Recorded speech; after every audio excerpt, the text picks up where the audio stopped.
The Problem of Social Cost. By Ronald Coase. Section 1. The problem to be examined. This paper is concerned with those actions of business firms which have harmful effects on others. The standard example is that of a factory, the smoke from which has harmful effects on those occupying neighboring properties. The economic analysis of such a situation has usually proceeded in terms of a divergence between the private and social product of the factory, in which economists have largely followed the treatment of Pigou in the Economics of Welfare.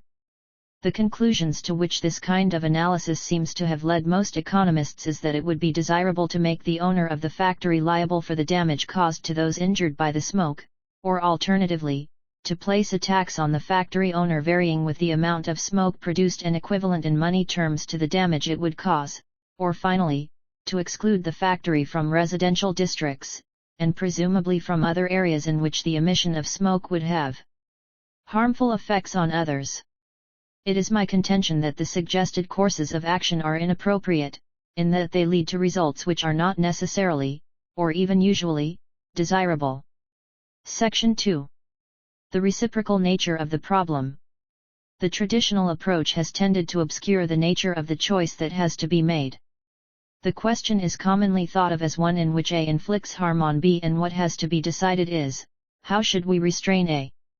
But this is wrong. We are dealing with a problem of a reciprocal nature. To avoid the harm to B would inflict harm on A. The real question that has to be decided is, should A be allowed to harm B, or should B be allowed to harm A? The problem is to avoid the more serious harm. I instanced in my previous article the case of a confectioner, the noise and vibrations from whose machinery disturbed a doctor in his work. To avoid harming the doctor would inflict harm on the confectioner. The problem posed by this case was essentially whether it was worthwhile, as a result of restricting the methods of production which could be used by the confectioner, to secure more doctoring at the cost of a reduced supply of confectionery products.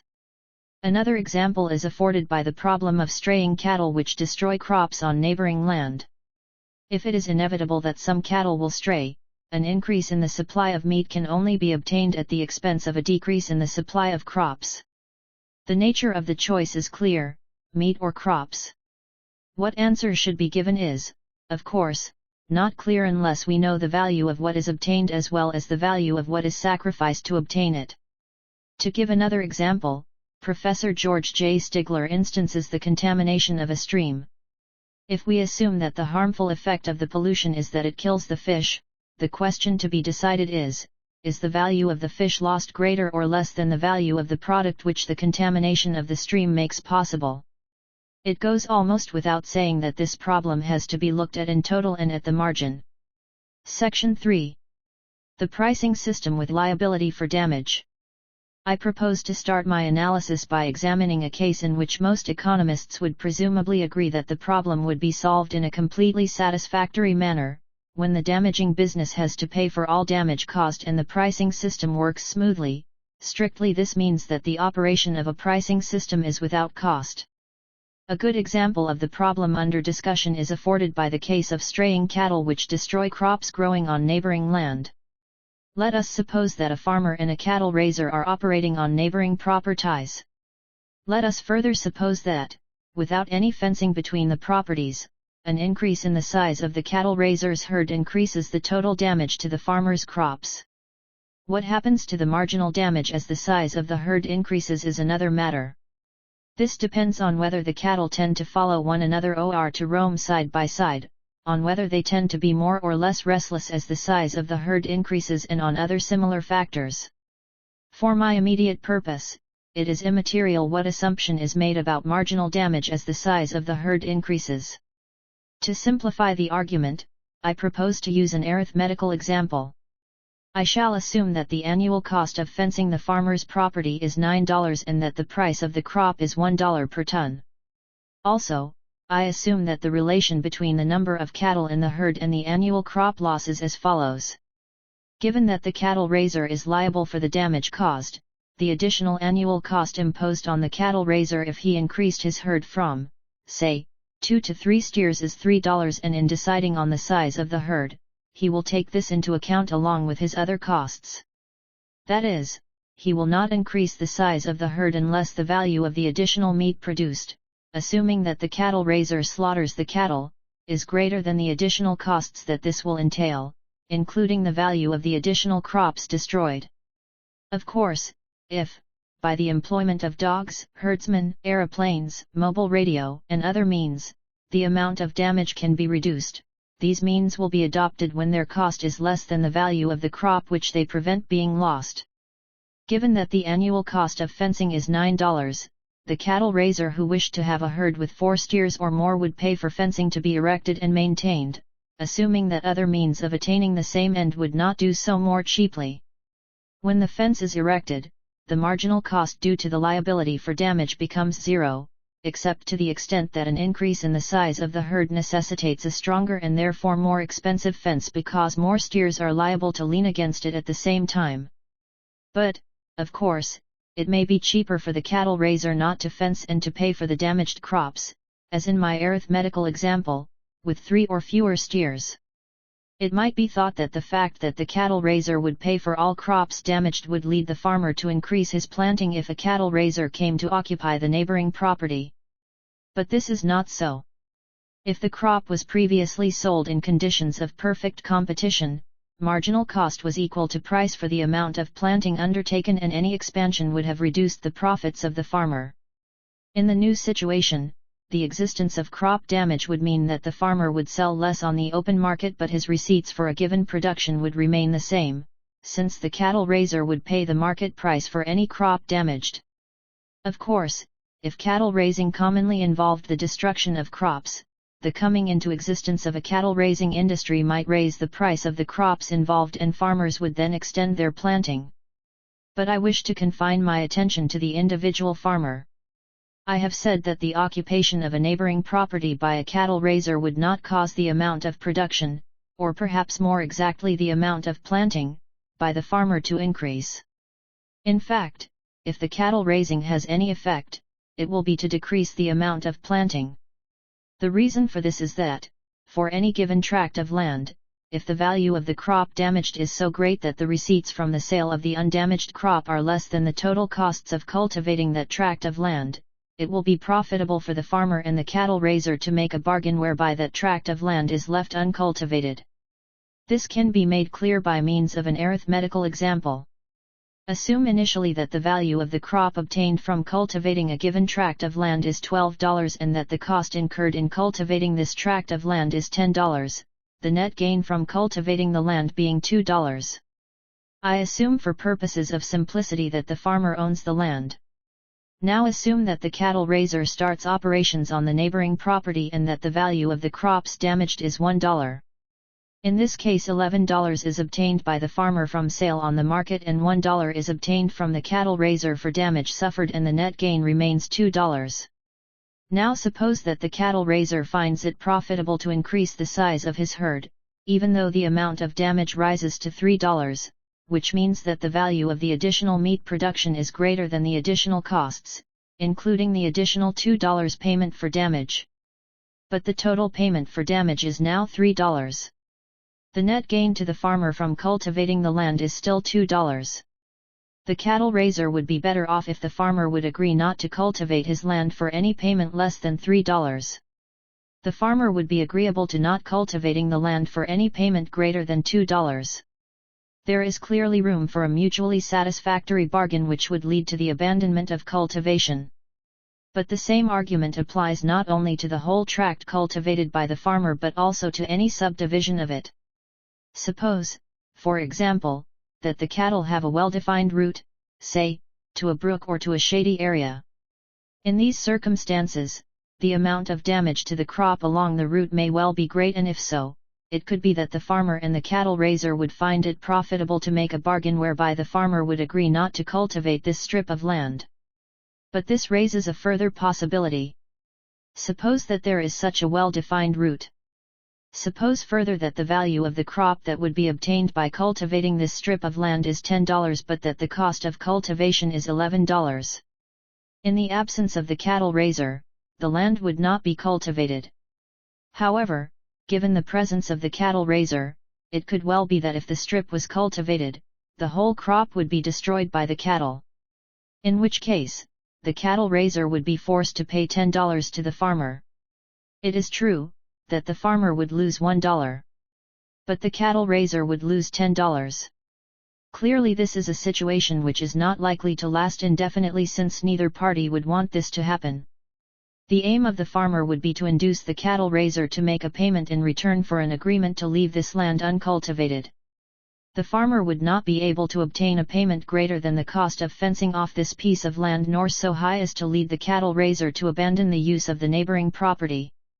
What payment would in fact be made would depend on the shrewdness of the farmer and the cattle raiser as bargainers. But as the payment would not be so high as to cause the cattle raiser to abandon this location, and as it would not vary with the size of the herd, such an agreement would not affect the allocation of resources but would merely alter the distribution of income and wealth as between the cattle raiser and the farmer.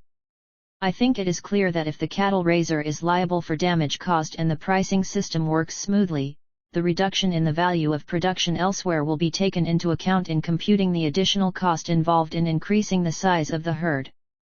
This cost will be weighed against the value of the additional meat production and, given perfect competition in the cattle industry, the allocation of resources in cattle raising will be optimal. What needs to be emphasized is that the fall in the value of production elsewhere, which would be taken into account in the costs of the cattle raiser, may well be less than the damage which the cattle would cause to the crops in the ordinary course of events. This is because it is possible, as a result of market transactions, to discontinue cultivation of the land. This is desirable in all cases in which the damage that the cattle would cause, and for which the cattle raiser would be willing to pay, exceeds the amount which the farmer would pay for use of the land. In conditions of perfect competition, the amount which the farmer would pay for the use of the land is equal to the difference between the value of the total production when the factors are employed on this land and the value of the additional product yielded in their next best use, which would be what the farmer would have to pay for the factors. If damage exceeds the amount the farmer would pay for the use of the land, the value of the additional product of the factors employed elsewhere would exceed the value of the total product in this use after damage is taken into account. It follows that it would be desirable to abandon cultivation of the land and to release the factors employed for production elsewhere. A procedure which merely provided for payment for damage to the crop caused by the cattle but which did not allow for the possibility of cultivation being discontinued would result in too small an employment of factors of production in cattle raising and too large an employment of factors in cultivation of the crop. But given the possibility of market transactions, a situation in which damage to crops exceeded the rent of the land would not endure. Whether the cattle raiser pays the farmer to leave the land uncultivated or himself rents the land by paying the landowner an amount slightly greater than the farmer would pay, if the farmer was himself renting the land, the final result would be the same and would maximize the value of production. Even when the farmer is induced to plant crops which it would not be profitable to cultivate for sale on the market, this will be a purely short-term phenomenon and may be expected to lead to an agreement under which the planting will cease. The cattle raiser will remain in that location and the marginal cost of meat production will be the same as before, thus having no long-run effect on the allocation of resources. Section 4. The pricing system with no liability for damage. I now turn to the case in which, although the pricing system is assumed to work smoothly, that is, costlessly, the damaging business is not liable for any of the damage which it causes. This business does not have to make a payment to those damaged by its actions. I propose to show that the allocation of resources will be the same in this case as it was when the damaging business was liable for damage caused. As I showed in the previous case that the allocation of resources was optimal, it will not be necessary to repeat this part of the argument. I return to the case of the farmer and the cattle raiser. The farmer would suffer increased damage to his crop as the size of the herd increased. Suppose that the size of the cattle raiser's herd is 3 steers, and that this is the size of the herd that would be maintained if crop damage was not taken into account. Then the farmer would be willing to pay up to $3 if the cattle raiser would reduce his herd to 2 steers, up to $5 if the herd were reduced to 1 steer, and would pay up to $6 if cattle raising was abandoned. The cattle raiser would therefore receive $3 from the farmer if he kept 2 steers instead of 3. These $3 foregone is therefore part of the cost incurred in keeping the third steer.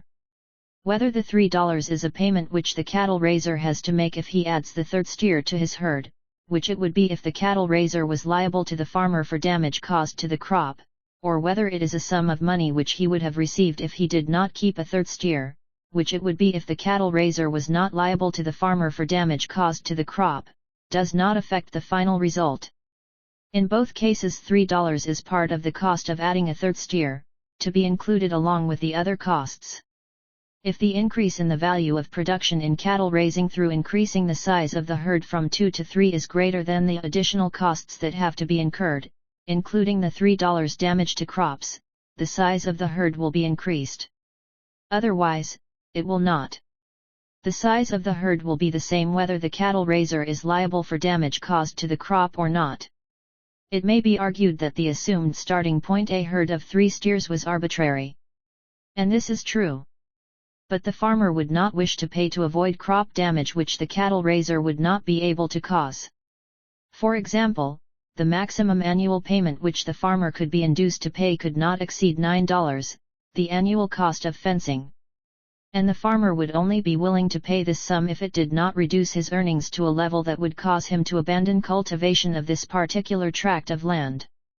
Furthermore, the farmer would only be willing to pay this amount if he believed that, in the absence of any payment by him, the size of the herd maintained by the cattle raiser would be 4 or more steers. Let us assume that this is the case.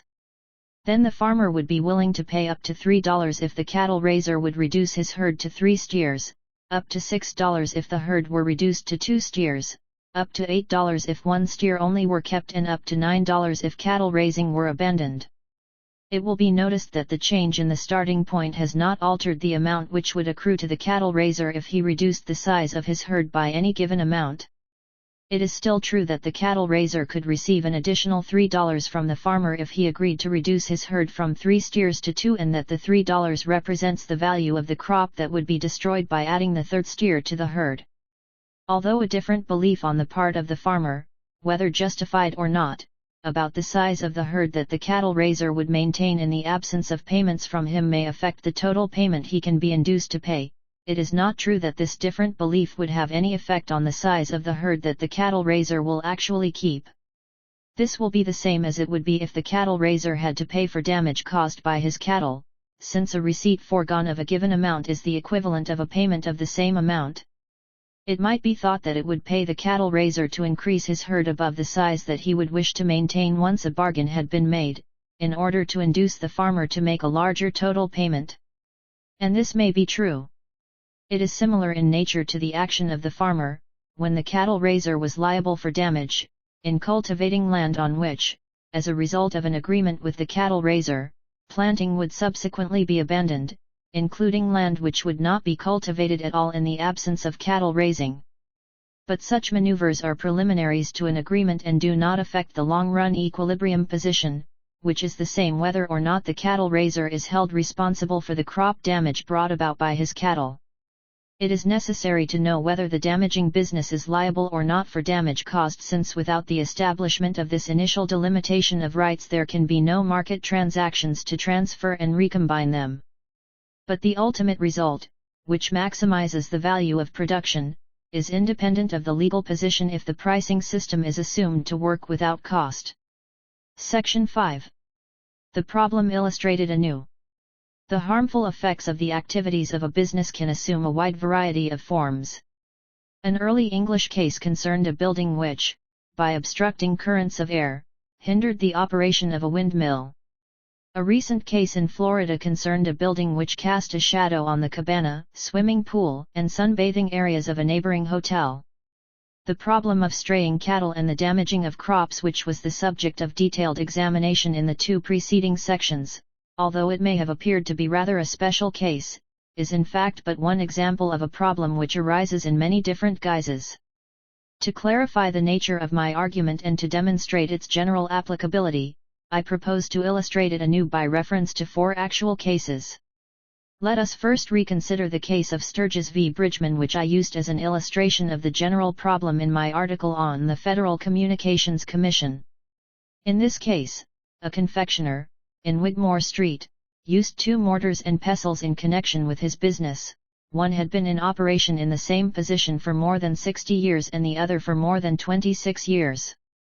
A doctor then came to occupy neighboring premises, in Wimpole Street. The confectioner's machinery caused the doctor no harm until, 8 years after he had first occupied the premises, he built a consulting room at the end of his garden right against the confectioner's kitchen. It was then found that the noise and vibration caused by the confectioner's machinery made it difficult for the doctor to use his new consulting room. Quote, in particular, the noise prevented him from examining his patients by auscultations for diseases of the chest. He also found it impossible to engage with effect in any occupation which required thought and attention. End of quote. The doctor therefore brought a legal action to force the confectioner to stop using his machinery. The courts had little difficulty in granting the doctor the injunction he sought. Individual cases of hardship may occur in the strict carrying out of the principle upon which we found our judgment, but the negation of the principle would lead even more to individual hardship, and would at the same time produce a prejudicial effect upon the development of land for residential purposes. The court's decision established that the doctor had the right to prevent the confectioner from using his machinery. But, of course, it would have been possible to modify the arrangements envisaged in the legal ruling by means of a bargain between the parties. The doctor would have been willing to waive his right and allow the machinery to continue in operation if the confectioner would have paid him a sum of money which was greater than the loss of income which he would suffer from having to move to a more costly or less convenient location, or from having to curtail his activities at this location, or, as was suggested as a possibility, from having to build a separate wall which would deaden the noise and vibration. The confectioner would have been willing to do this if the amount he would have to pay the doctor was less than the fall in income he would suffer if he had to change his mode of operation at this location, abandon his operation, or move his confectionery business to some other location. The solution of the problem depends essentially on whether the continued use of the machinery adds more to the confectioner's income than it subtracts from the doctor's. But now consider the situation if the confectioner had won the case. The confectioner would then have had the right to continue operating his noise and vibration generating machinery without having to pay anything to the doctor. The boot would have been on the other foot. The doctor would have had to pay the confectioner to induce him to stop using the machinery. If the doctor's income would have fallen more through continuance of the use of this machinery than it added to the income of the confectioner, there would clearly be room for a bargain whereby the doctor paid the confectioner to stop using the machinery. That is to say, the circumstances in which it would not pay the confectioner to continue to use the machinery and to compensate the doctor for the losses that this would bring, if the doctor had the right to prevent the confectioner's using his machinery, would be those in which it would be in the interest of the doctor to make a payment to the confectioner which would induce him to discontinue the use of the machinery, if the confectioner had the right to operate the machinery. The basic conditions are exactly the same in this case as they were in the example of the cattle which destroyed crops. With costless market transactions, the decision of the courts concerning liability for damage would be without effect on the allocation of resources. It was of course the view of the judges that they were affecting the working of the economic system and in a desirable direction. Any other decision would have had a prejudicial effect upon the development of land for residential purposes, an argument which was elaborated by examining the example of a forge operating on a barren moor, which was later developed for residual purposes. The judges' view that they were settling how the land was to be used would be true only in the case in which the costs of carrying out the necessary market transactions exceeded the gain which might be achieved by any rearrangement of rights. And it would be desirable to preserve the areas, Wimpole Street or the moor, for residential or professional use, by giving non-industrial users the right to stop the noise, vibration, smoke, etc., by injunction, only if the value of the additional residential facilities obtained was greater than the value of cakes or iron lost. But of this the judges seem to have been unaware. Another example of the same problem is furnished by the case of Cook v. Forbes. One process in the weaving of coconut fiber matting was to immerse it in bleaching liquids, after which it was hung out to dry. Fumes from a manufacturer of sulfate of ammonia had the effect of turning the matting from a bright to a dull and blackish color. The reason for this was that the bleaching liquid contained chloride of tin, which, when affected by sulfur at hydrogen, is turned to a darker color.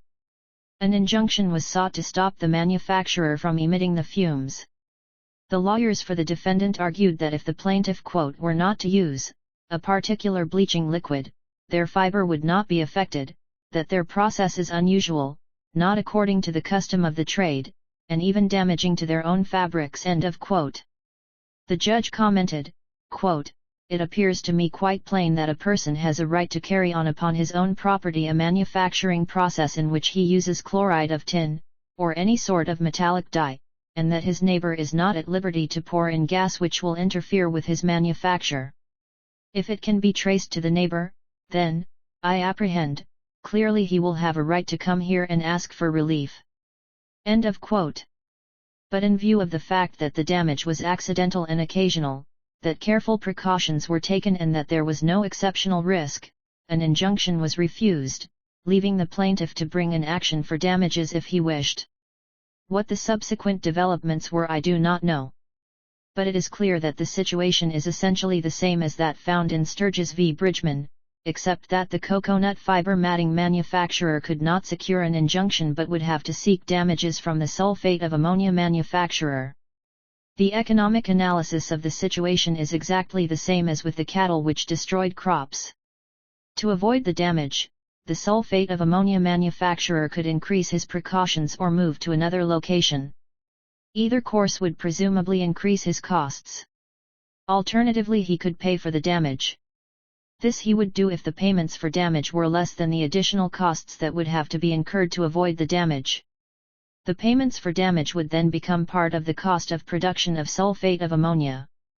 Of course, if, as was suggested in the legal proceedings, the amount of damage could be eliminated by changing the bleaching agent, which would presumably increase the costs of the matting manufacturer, and if the additional cost was less than the damage that would otherwise occur, it should be possible for the two manufacturers to make a mutually satisfactory bargain whereby the new bleaching agent was used. Had the court decided against the matting manufacturer, as a consequence of which he would have had to suffer the damage without compensation, the allocation of resources would not have been affected. It would pay the matting manufacturer to change his bleaching agent if the additional cost involved was less than the reduction in damage. And since the matting manufacturer would be willing to pay the sulfate of ammonia manufacturer an amount up to his loss of income, the increase in costs or the damage suffered, if he would cease his activities, this loss of income would remain a cost of production for the manufacturer of sulfate of ammonia. This case is indeed analytically exactly the same as the cattle example. Bryant v. Lefevre raised the problem of the smoke nuisance in a novel form. The plaintiff and the defendants were occupiers of adjoining houses, which were of about the same height. Quote, "Before 1876 the plaintiff was able to light a fire in any room of his house without the chimneys smoking. The two houses had remained in the same condition some 30 or 40 years. In 1876 the defendants took down their house, and began to rebuild it. They carried up a wall by the side of the plaintiff's chimneys much beyond its original height, and stacked timber on the roof of their house, and thereby caused the plaintiff's chimneys to smoke whenever he lighted fires." End of quote. The reason, of course, why the chimneys smoked was that the erection of the wall and the stacking of the timber prevented the free circulation of air. In a trial before a jury, the plaintiff was awarded damages of £40. The case then went to the Court of Appeals where the judgment was reversed. Bramwell argued, quote, "It is said, and the jury have found, that the defendants have done that which caused a nuisance to the plaintiff's house.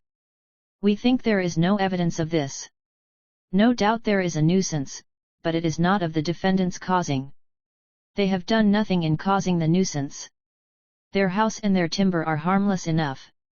It is the plaintiff who causes the nuisance by lighting a coal fire in a place the chimney of which is placed so near the defendant's wall, that the smoke does not escape, but comes into the house. Let the plaintiff cease to light his fire, let him move his chimney, let him carry it higher, and there would be no nuisance. Who then causes it? It would be very clear that the plaintiff did, if he had built his house or chimney after the defendants had put up the timber on theirs, and it is really the same though he did so before the timber was there. But, what is in truth the same answer, if the defendants cause the nuisance, they have a right to do so. If the plaintiff has not the right to the passage of air, except subject to the defendant's right to build or put timber on their house, then his right is subject to their right, and though a nuisance follows from the exercise of their right, they are not liable. End of quote.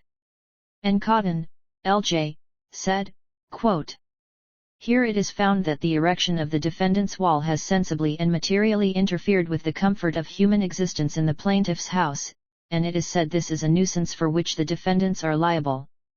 Ordinarily this is so, but the defendants have done so, not by sending on to the plaintiff's property any smoke or noxious vapor, but by interrupting the egress of smoke from the plaintiff's house in a way to which the plaintiff has no legal right. The plaintiff creates the smoke, which interferes with his comfort.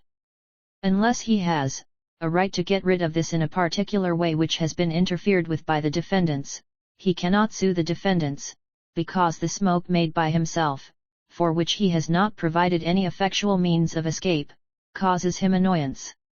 It is as if a man tried to get rid of liquid filth arising on his own land by a drain into his neighbor's land. Until a right had been acquired by user, the neighbor might stop the drain without incurring liability by so doing. No doubt great inconvenience would be caused to the owner of the property on which the liquid filth arises. But the act of his neighbor would be a lawful act, and he would not be liable for the consequences attributable to the fact that the man had accumulated filth without providing any effectual means of getting rid of it." End of quote. I do not propose to show that any subsequent modification of the situation, as a result of bargains between the parties, conditioned by the cost of stacking the timber elsewhere, the cost of extending the chimney higher, etc., would have exactly the same result whatever decision the courts had come to, since this point has already been adequately dealt with in the discussion of the cattle example and the two previous cases. What I shall discuss is the argument of the judges in the Court of Appeals that the smoke nuisance was not caused by the man who erected the wall but by the man who lit the fires. The novelty of the situation is that the smoke nuisance was suffered by the man who lit the fires and not by some third person. The question is not a trivial one, since it lies at the heart of the problem under discussion. Who caused the smoke nuisance? The answer seems fairly clear. The smoke nuisance was caused both by the man who built the wall and by the man who lit the fires. Given the fires, there would have been no smoke nuisance without the wall; given the wall, there would have been no smoke nuisance without the fires. Eliminate the wall or the fires and the smoke nuisance would disappear. On the marginal principle, it is clear that both were responsible and both should be forced to include the loss of amenity due to the smoke as a cost in deciding whether to continue the activity which gives rise to the smoke. And given the possibility of market transactions, this is what would in fact happen. Although the wall builder was not liable legally for the nuisance, as the man with the smoking chimneys would presumably be willing to pay a sum equal to the monetary worth to him of eliminating the smoke, this sum would therefore become for the wall builder a cost of continuing to have the high wall with the timber stacked on the roof. The judge's contention that it was the man who lit the fires who alone caused the smoke nuisance is true only if we assume that the wall is the given factor.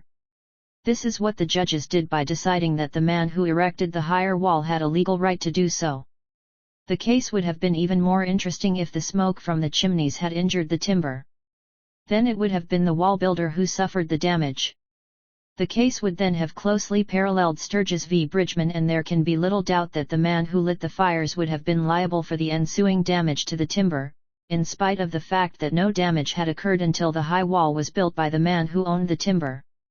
Judges have to decide on legal liability, but this should not confuse economists about the nature of the economic problem involved. In the case of the cattle and the crops, it is true that there would be no crop damage without the cattle. It is equally true that there would be no crop damage without the crops.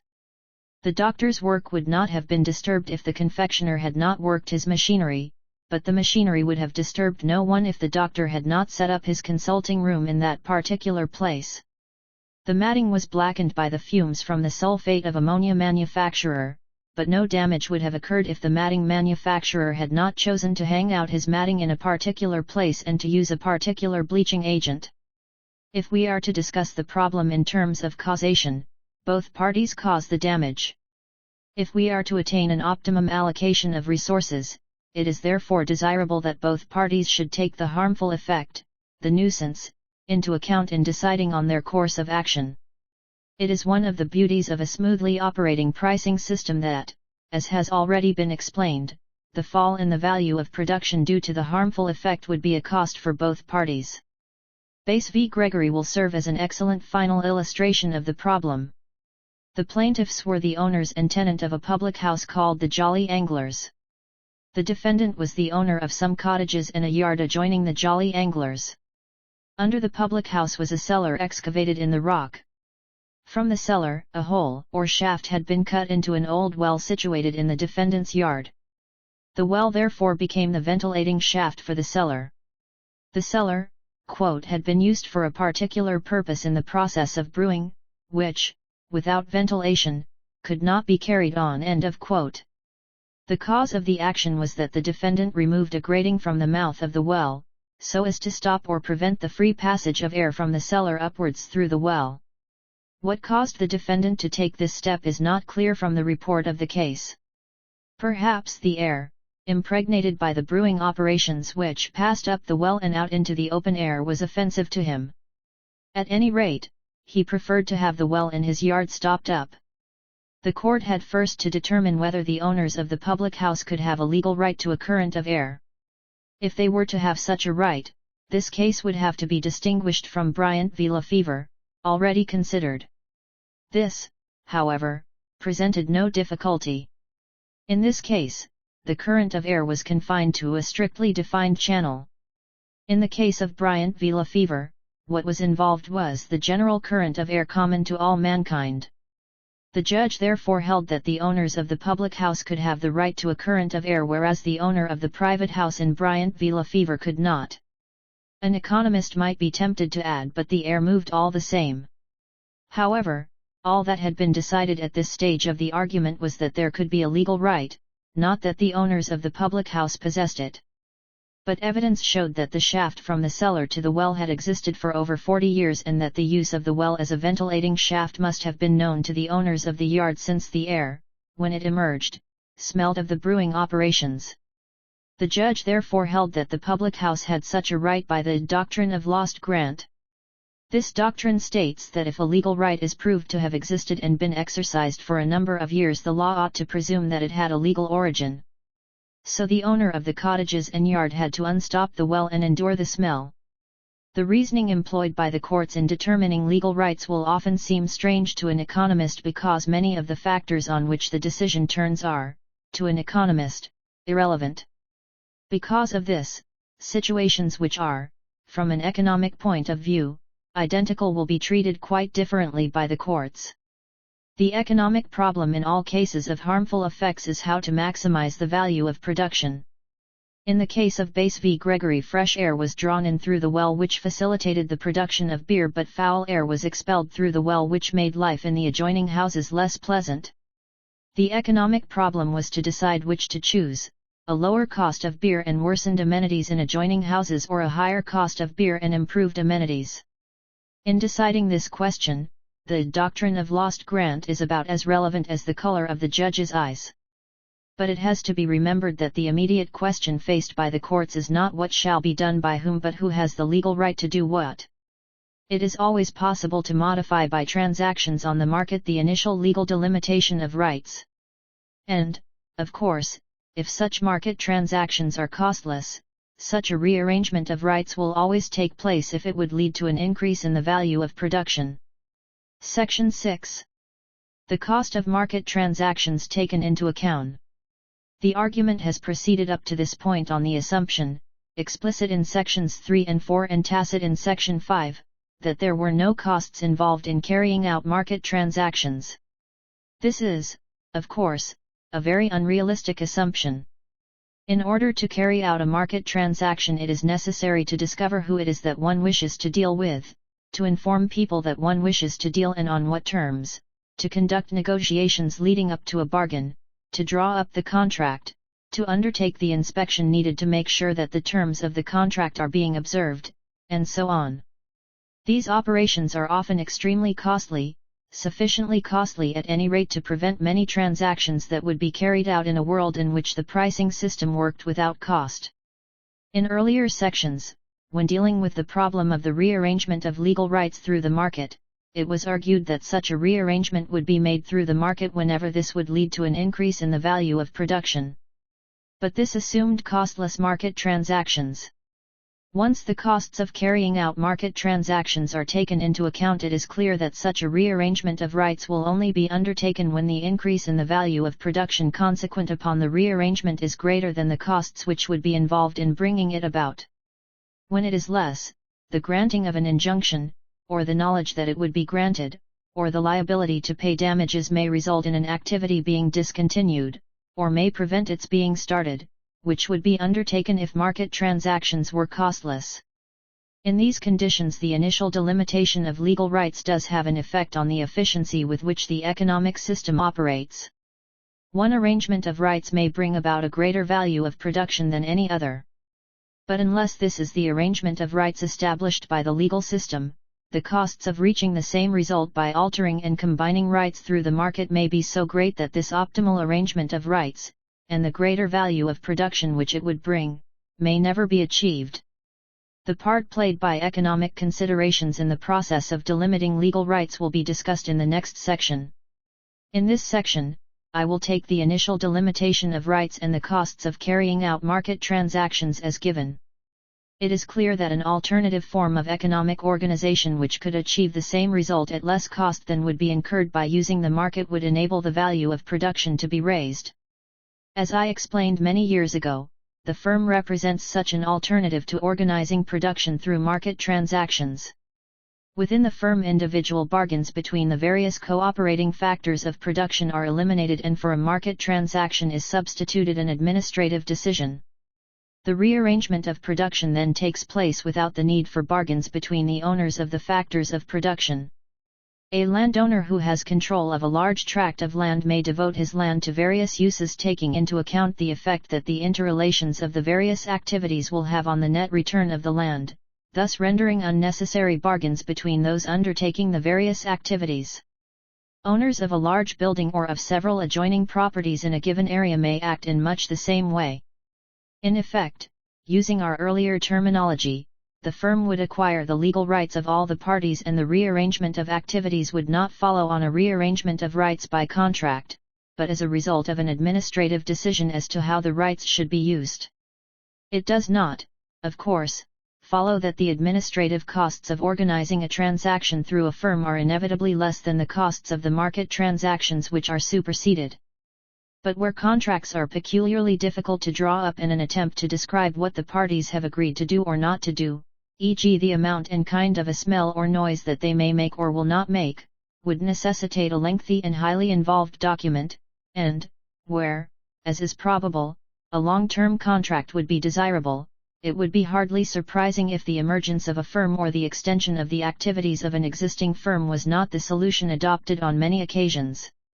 To deal with the problem of harmful effects, this solution would be adopted whenever the administrative costs of the firm were less than the costs of the market transactions that it supersedes, and the gains which would result from the rearrangement of activities greater than the firm's costs of organizing them. I do not need to examine in great detail the character of this solution, since I have explained what is involved in my earlier article. But the firm is not the only possible answer to this problem. The administrative costs of organizing transactions within the firm may also be high, and particularly so when many diverse activities are brought within the control of a single organization. In the standard case of a smoke nuisance, which may affect a vast number of people engaged in a wide variety of activities, the administrative costs might well be so high as to make any attempt to deal with the problem within the confines of a single firm impossible. An alternative solution is direct government regulation.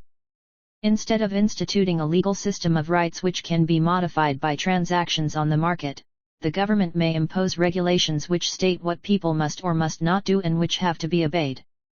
Thus, the government, by statute or perhaps more likely through an administrative agency, may, to deal with the problem of smoke nuisance, decree that certain methods of production should or should not be used, e.g. that smoke-preventing devices should be installed or that coal or oil should not be burned, or may confine certain types of business to certain districts, zoning regulations. The government is, in a sense, a super firm, but of a very special kind, since it is able to influence the use of factors of production by administrative decision. But the ordinary firm is subject to checks in its operations because of the competition of other firms, which might administer the same activities at lower cost, and also because there is always the alternative of market transactions as against organization within the firm if the administrative costs become too great.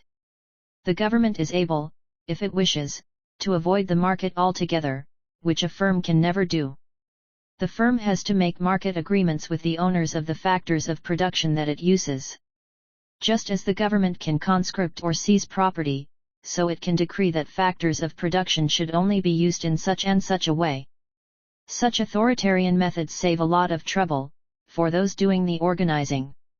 Furthermore, the government has at its disposal the police and the other law enforcement agencies to make sure that its regulations are carried out.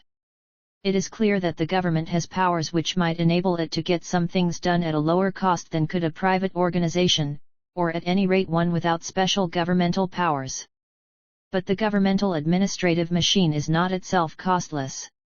It can, in fact, on occasion be extremely costly.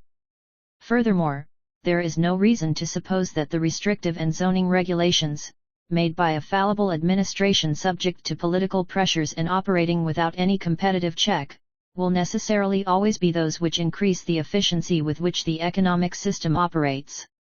Furthermore, such general regulations which must apply to a wide variety of cases will be enforced in some cases in which they are clearly inappropriate.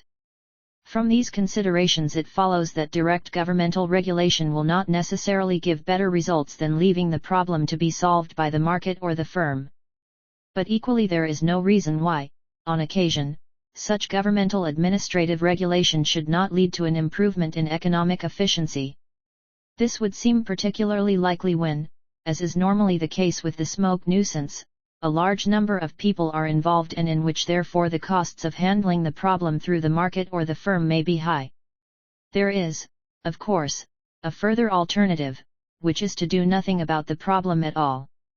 And given that the costs involved in solving the problem by regulations issued by the governmental administrative machine will often be heavy, particularly if the costs are interpreted to include all the consequences which follow from the government engaging in this kind of activity, it will no doubt be commonly the case that the gain which would come from regulating the actions which give rise to the harmful effects will be less than the costs involved in government regulation.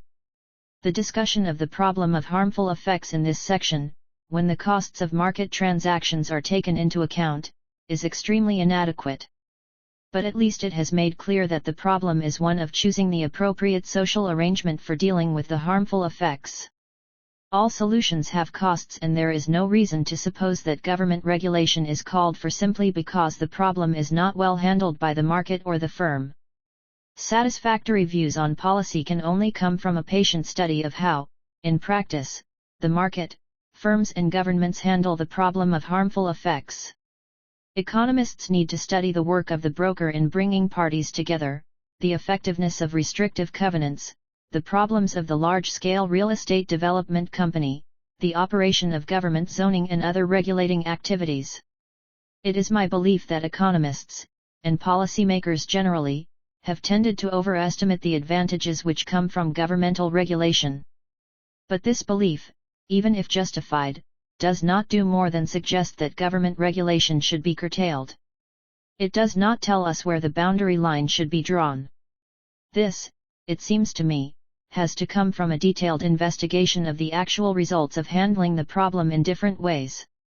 But it would be unfortunate if this investigation were undertaken with the aid of a faulty economic analysis. The aim of this article is to indicate what the economic approach to the problem should be. Section 7. The legal delimitation of rights and the economic problem. The discussion in Section 5 not only served to illustrate the argument but also afforded a glimpse at the legal approach to the problem of harmful effects. The cases considered were all English, but a similar selection of American cases could easily be made and the character of the reasoning would have been the same. Of course, if market transactions were costless, all that matters, questions of equity apart, is that the rights of the various parties should be well defined and the results of legal actions easy to forecast. But as we have seen, the situation is quite different when market transactions are so costly as to make it difficult to change the arrangement of rights established by the law.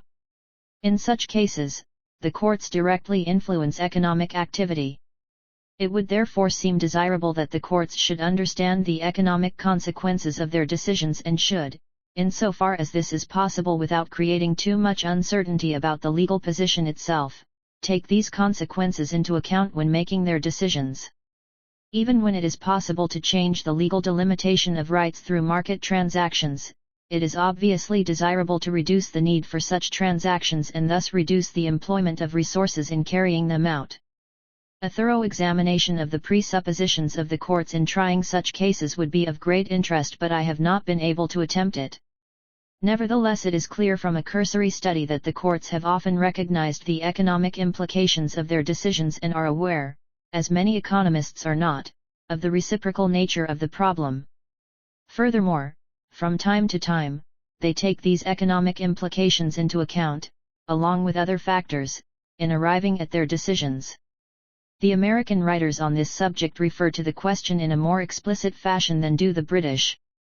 Thus, to quote Prosser on torts, "A person may make use of his own property or conduct his own affairs at the expense of some harm to his neighbors.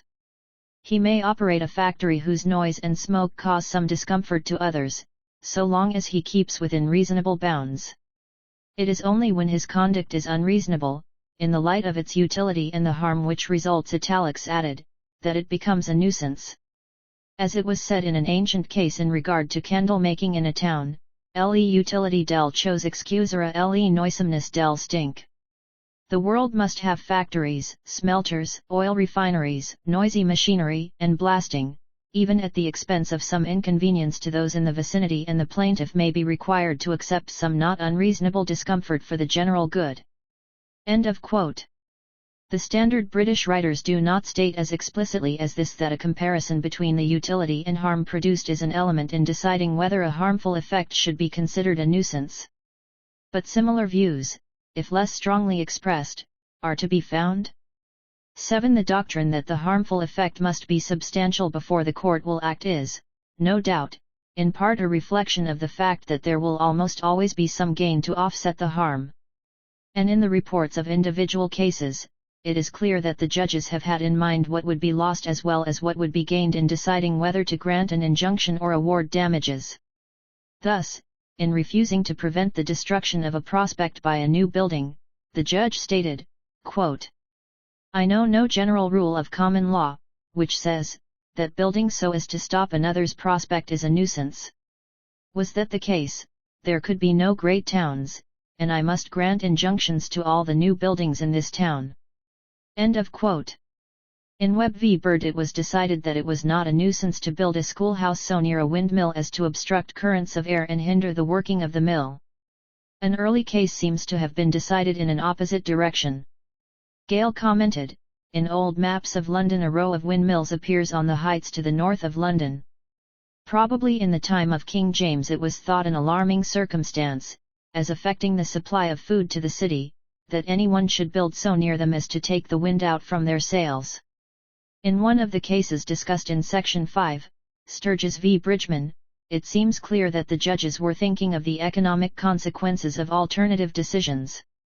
To the argument that if the principle that they seemed to be following were carried out to its logical consequences, it would result in the most serious practical inconveniences, for a man might go say into the midst of the tanneries of Bermondsey, or into any other locality devoted to any particular trade or manufacture of a noisy or unsavory character, and by building a private residence upon a vacant piece of land put a stop to such trade or manufacture altogether. The judges answered that whether anything is a nuisance or not is a question to be determined, not merely by an abstract consideration of the thing itself, but in reference to its circumstances.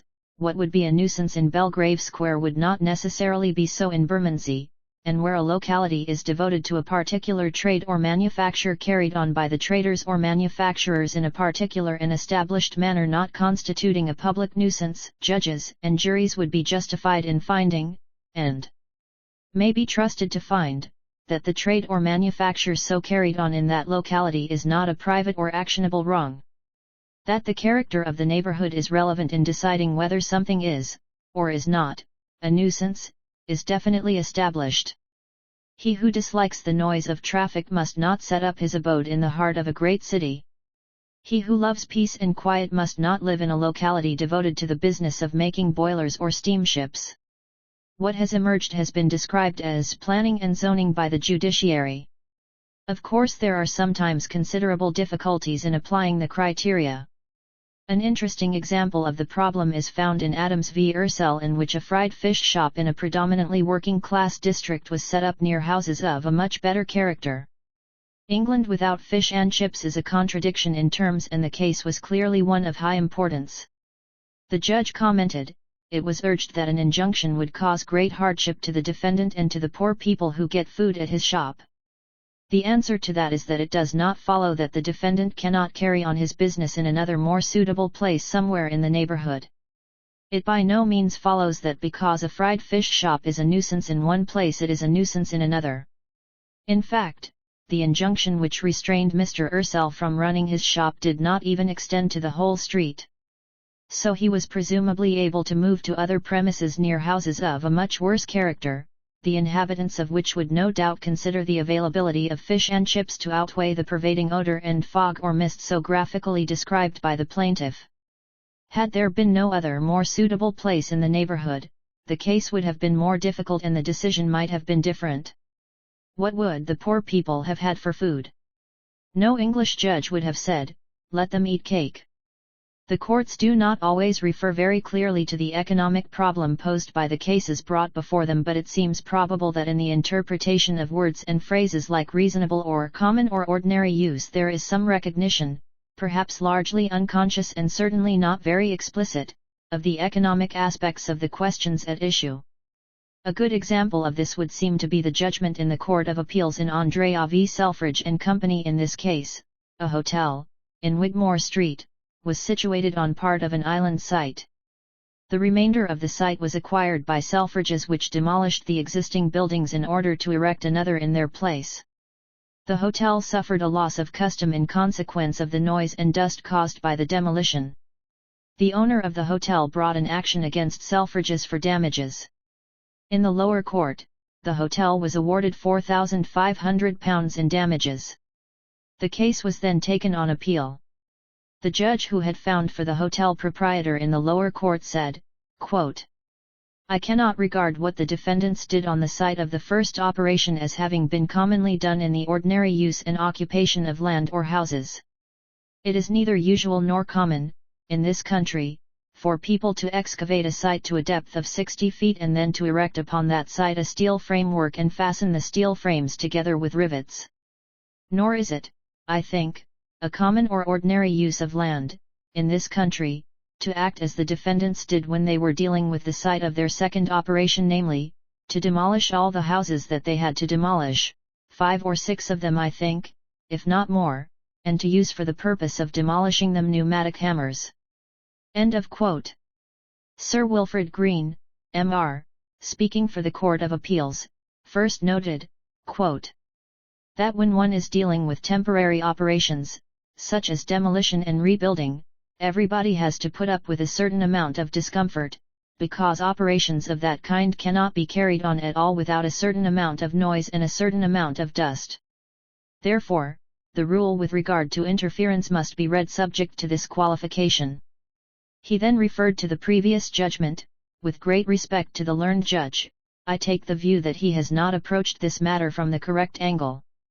It seems to me that it is not possible to say that the type of demolition, excavation, and construction in which the defendant company was engaged in the course of these operations was of such an abnormal and unusual nature as to prevent the qualification to which I have referred coming into operation. It seems to me that, when the rule speaks of the common or ordinary use of land, it does not mean that the methods of using land and building on it are in some way to be stabilized forever. As time goes on, new inventions or new methods enable land to be more profitably used, either by digging down into the earth or by mounting up into the skies. Whether, from other points of view, that is a matter which is desirable for humanity is neither here nor there, but it is part of the normal use of land, to make use upon your land, in the matter of construction, of what particular type and what particular depth of foundations and particular height of building may be reasonable, in the circumstances, and in view of the developments of the day. Guests at hotels are very easily upset. People coming to this hotel, who were accustomed to a quiet outlook at the back, coming back and finding demolition and building going on, may very well have taken the view that the particular merit of this hotel no longer existed.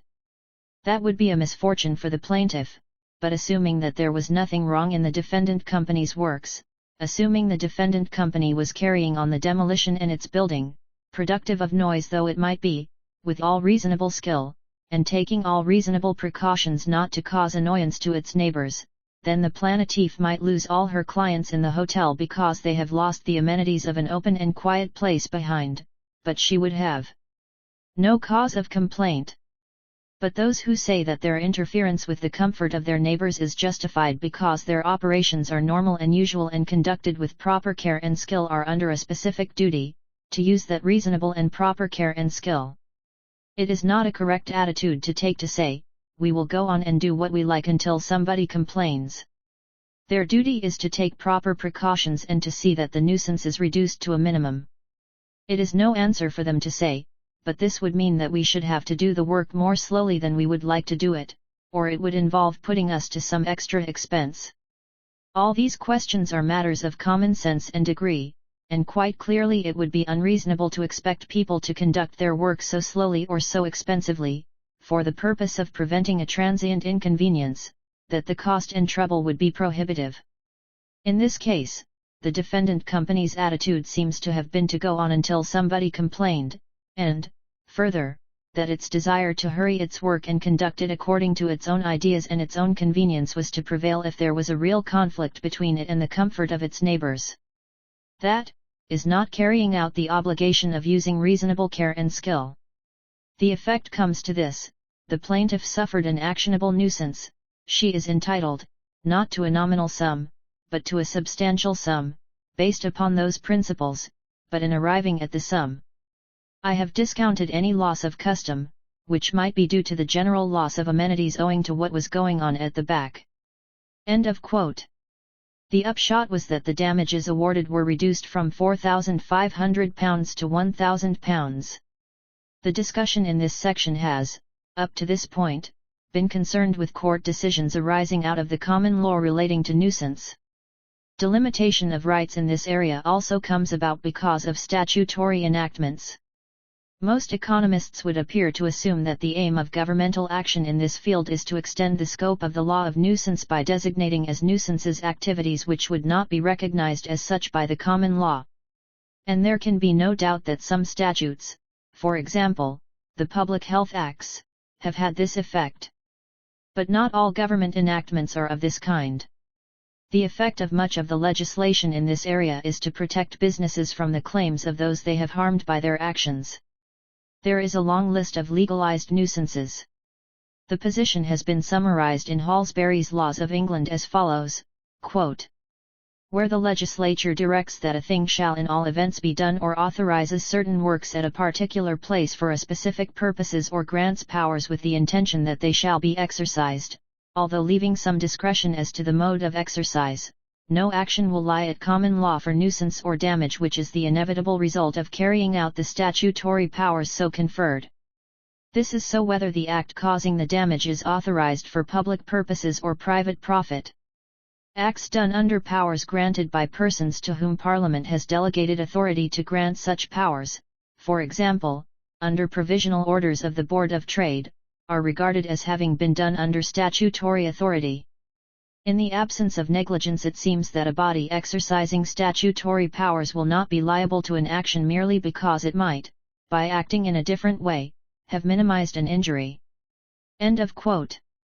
Instances are next given of freedom from liability for acts authorized, quote, "An action has been held not to be against a body exercising its statutory powers without negligence in respect of the flooding of land by water escaping from watercourses, from water pipes, from drains, or from a canal, the escape of fumes from sewers, the escape of sewage, the subsidence of a road over a sewer, vibration or noise caused by a railway, fires caused by authorized acts, the pollution of a stream where statutory requirements to use the best known method of purifying before discharging the effluent have been satisfied, interference with a telephone or telegraph system by an electric tramway, the insertion of poles for tramways in the subsoil, annoyance caused by things reasonably necessary for the excavation of authorized works, accidental damage caused by the placing of a grating in a roadway, the escape of tar acid, or interference with the access of a frontager by a street shelter or safety railings on the edge of a pavement. End of quote. The legal position in the United States would seem to be essentially the same as in England, except that the power of the legislatures to authorize what would otherwise be nuisances under the common law, at least without giving compensation to the person harmed, is somewhat more limited, as it is subject to constitutional restrictions. Nonetheless, the power is there and cases more or less identical with the English cases can be found. The question has arisen in an acute form in connection with airports and the operation of aeroplanes. The case of Delta Air Corporation v. Kersey, Kersey v. City of Atlanta is a good example. Mr. Kersey bought land and built a house on it. Some years later the City of Atlanta constructed an airport on land immediately adjoining that of Mr. Kersey. It was explained that his property was a quiet, peaceful, and proper location for a home before the airport was built, but dust, noises and low flying of airplanes caused by the operation of the airport have rendered his property unsuitable as a home, a state of affairs which was described in the report of the case with a wealth of distressing detail. The judge first referred to an earlier case, Thrasher v. City of Atlanta, in which it was noted that the City of Atlanta had been expressly authorized to operate an airport, quote, by this franchise aviation was recognized as a lawful business and also as an enterprise affected with a public interest. All persons using the airport in the manner contemplated by law are within the protection and immunity of the franchise granted by the municipality. An airport is not a nuisance per se, although it might become such from the manner of its construction or operation. End of quote. Since aviation was a lawful business affected with a public interest and the construction of the airport was authorized by statute, the judge next referred to Georgia Railroad and Banking Co. v. Maddox, in which it was said, quote, where a railroad terminal yard is located and its construction authorized, under statutory powers, if it be constructed and operated in a proper manner, it cannot be adjudged a nuisance. Accordingly, injuries and inconveniences to persons residing near such a yard, from noises of locomotives, rumbling of cars, vibrations produced thereby, and smoke, cinders, soot and the like, which result from the ordinary and necessary, therefore proper, use and operation of such a yard, are not nuisances, but are the necessary concomitants of the franchise granted. End of quote. In view of this, the judge decided that the noise and dust complained of by Mr. Kersey may be deemed to be incidental to the proper operation of an airport, and as such they cannot be said to constitute a nuisance. But the complaint against low flying was different, quote, can it be said that flights, at such a low height 25 to 50 feet above Mr. Kersey's house as to be imminently dangerous to life and health are a necessary concomitant of an airport? We do not think this question can be answered in the affirmative. No reason appears why the city could not obtain lands of an area sufficiently large, as not to require such low flights. For the sake of public convenience, adjoining property owners must suffer such inconvenience from noise and dust as result from the usual and proper operation of an airport, but their private right are entitled to preference in the eyes of the law where the inconvenience is not one demanded by a properly constructed and operated airport. End of quote. Of course, this assumed that the City of Atlanta could prevent the low flying and continue to operate the airport. The judge therefore added, quote, from all that appears, the conditions causing the low flying may be remedied, but if on the trial it should appear that it is indispensable to the public interest that the airport should continue to be operated in its present condition, it may be said that the petitioner should be denied injunctive relief. End of quote. In the course of another aviation case, Smith v. New England Aircraft Co. 2. The court surveyed the law Indiana, the United States regarding the legalizing of nuisances, and it is apparent that, in the broad, it is very similar to that found in England, quote, "It is the proper function of the legislative department of government in the exercise of the police power to consider the problems and risks that arise from the use of new inventions and endeavor to adjust private rights and harmonize conflicting interests by comprehensive statutes for the public welfare."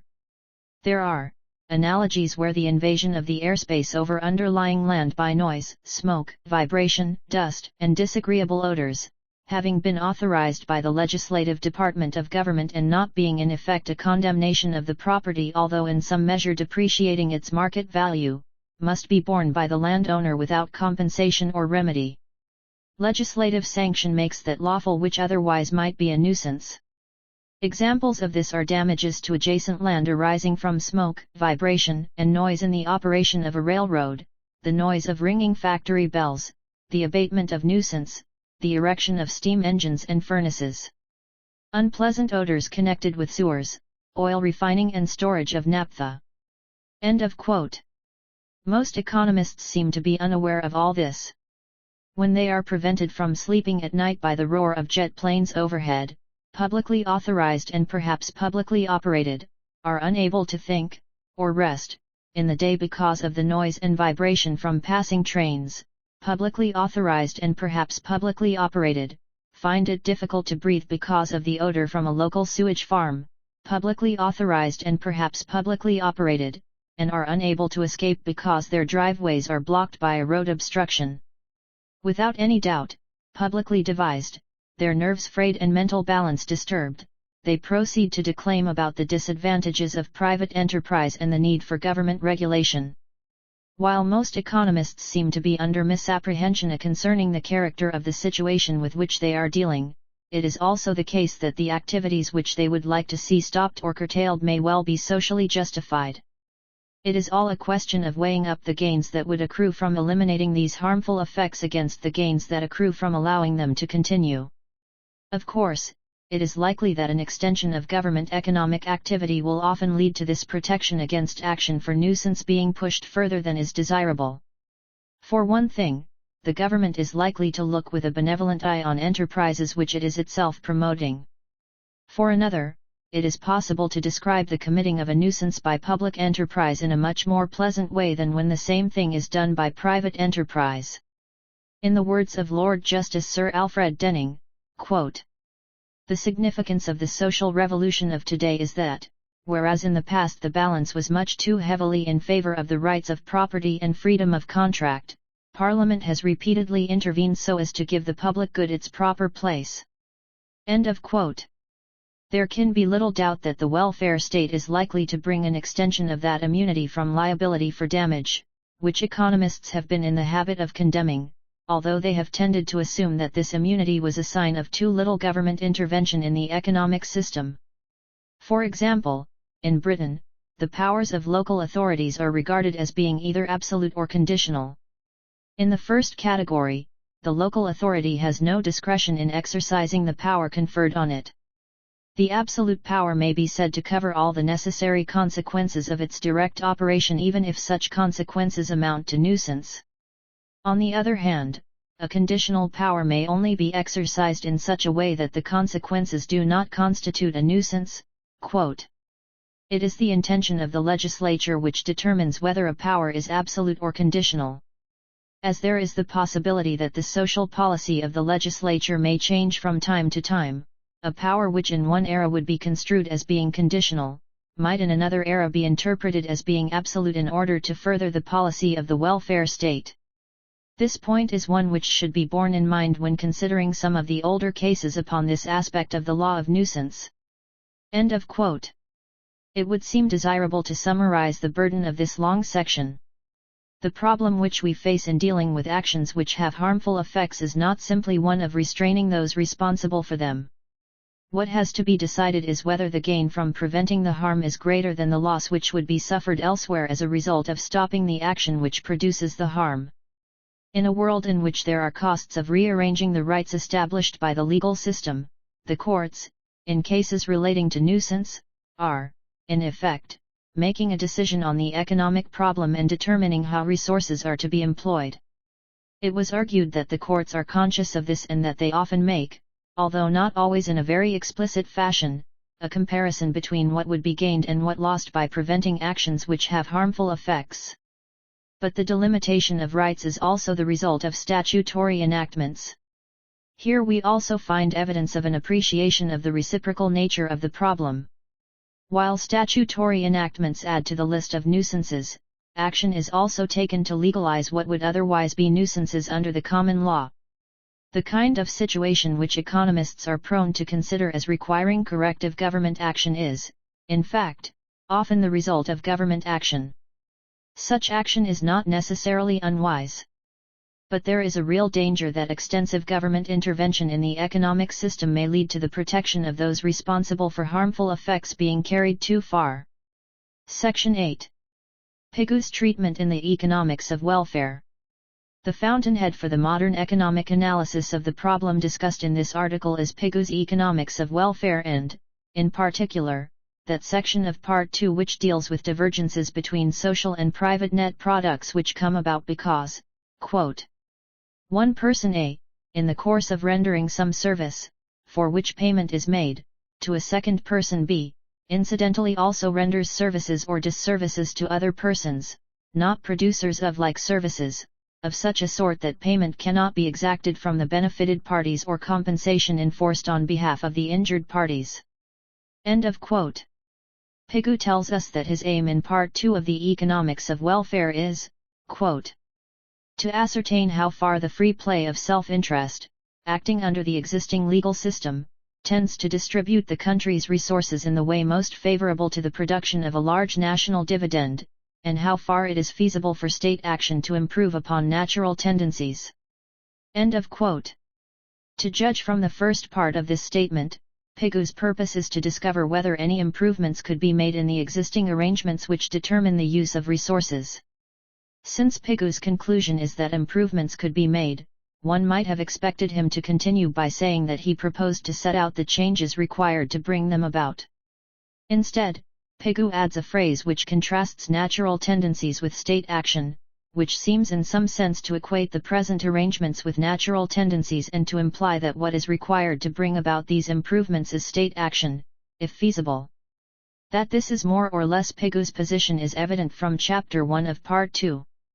Pigou starts by referring to optimistic followers of the classical economists who have argued that the value of production would be maximized if the government refrained from any interference in the economic system and the economic arrangements were those which came about naturally. Pigou goes on to say that if self-interest does promote economic welfare, it is because human institutions have been devised to make it so.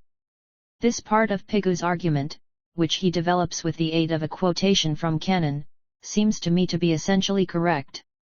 Pigou concludes, quote, but even in the most advanced states there are failures and imperfections.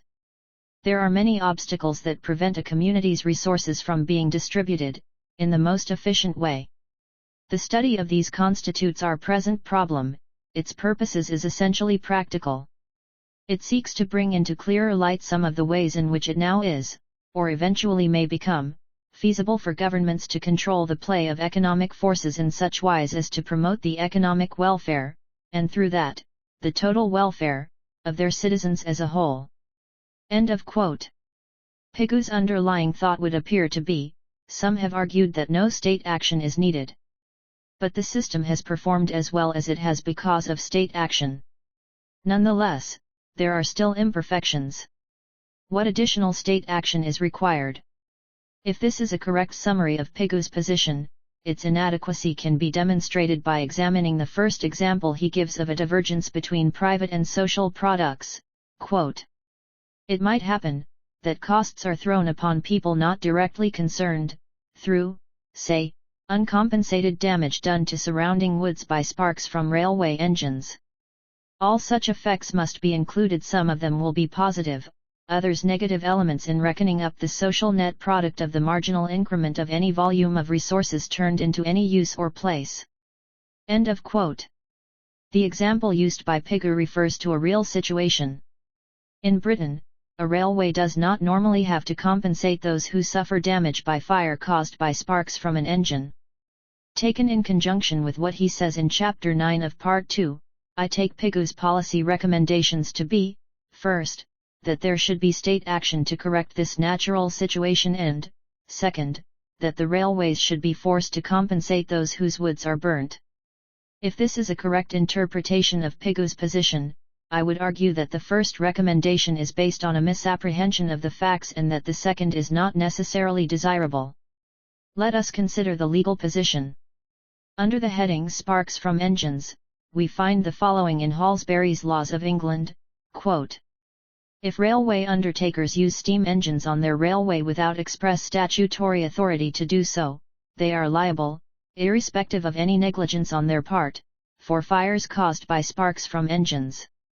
Railway undertakers are, however, generally given statutory authority to use steam engines on their railway.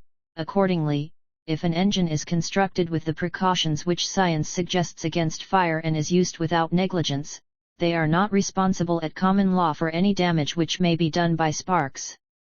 In the construction of an engine, the undertaker is bound to use all the discoveries which science has put within its reach in order to avoid doing harm, provided they are such as it is reasonable to require the company to adopt, having proper regard to the likelihood of the damage and to the cost and convenience of the remedy, but it is not negligence on the part of an undertaker if it refuses to use an apparatus the efficiency of which is open to bona fide doubt." End of quote. To this general rule, there is a statutory exception arising from the Railway, Fires, Act, 1905, as amended in 1923. This concerns agricultural land or agricultural crops. Quote, "In such a case, the fact that the engine was used under statutory powers does not affect the liability of the company in an action for the damage. These provisions, however, only apply where the claim for damage does not exceed £200, it was £100 in the 1905 Act, and where written notice of the occurrence of the fire and the intention to claim has been sent to the company within 7 days of the occurrence of the damage, and particulars of the damage in writing showing the amount of the claim in money not exceeding £200 have been sent to the company within 21 days. End of quote. Agricultural land does not include moorland or buildings, and agricultural crops do not include those led away or stacked. I have not made a close study of the parliamentary history of this statutory exception, but to judge from debates in the House of Commons in 1922 and 1923, this exception was probably designed to help the smallholder. Let us return to Pigou's example of uncompensated damage to surrounding woods caused by sparks from railway engines. This is presumably intended to show how it is possible for state action to improve on natural tendencies. If we treat Pigou's example as referring to the position before 1905, or as being an arbitrary example, in that he might just as well have written surrounding buildings instead of surrounding woods, then it is clear that the reason why compensation was not paid must have been that the railway had statutory authority to run steam engines, which relieved it of liability for fires caused by sparks. That this was the legal position was established in 1860, in a case, oddly enough, which concerned the burning of surrounding woods by a railway, and the law on this point has not been changed, apart from the one exception, by a century of railway legislation, including nationalization. If we treat Pigou's example of uncompensated damage done to surrounding woods by sparks from railway engines literally, and assume that it refers to the period after 1905, then it is clear that the reason why compensation was not paid must have been that the damage was more than £100, in the first edition of the Economics of Welfare, or more than £200, in later editions, or that the owner of the wood failed to notify the railway in writing within 7 days of the fire, or did not send particulars of the damage, in writing, within 21 days. In the real world, Pigou's example could only exist as a result of a deliberate choice of the legislature. It is not, of course, easy to imagine the construction of a railway in a state of nature. The nearest one can get to this is presumably a railway which uses steam engines without express statutory authority. However, in this case the railway would be obliged to compensate those whose woods it burnt down. That is to say, compensation would be paid in the absence of government action. The only circumstances in which compensation would not be paid would be those in which there had been government action. It is strange that Pigou, who clearly thought it desirable that compensation should be paid, should have chosen this particular example to demonstrate how it is possible for state action to improve on natural tendencies. Pigou seems to have had a faulty view of the facts of the situation. But it also seems likely that he was mistaken in his economic analysis. It is not necessarily desirable that the railway should be required to compensate those who suffer damage by fires caused by railway engines. I need not show here that, if the railway could make a bargain with everyone having property adjoining the railway line and there were no costs involved in making such bargains, it would not matter whether the railway was liable for damage caused by fires or not. This question has been treated at length in earlier sections. The problem is whether it would be desirable to make the railway liable in conditions in which it is too expensive for such bargains to be made. Pigou clearly thought it was desirable to force the railway to pay compensation, and it is easy to see the kind of argument that would have led him to this conclusion. Suppose a railway is considering whether to run an additional train or to increase the speed of an existing train or to install spark-preventing devices on its engines. If the railway were not liable for fire damage, then, when making these decisions, it would not take into account as a cost the increase in damage resulting from the additional train or the faster train or the failure to install spark-preventing devices.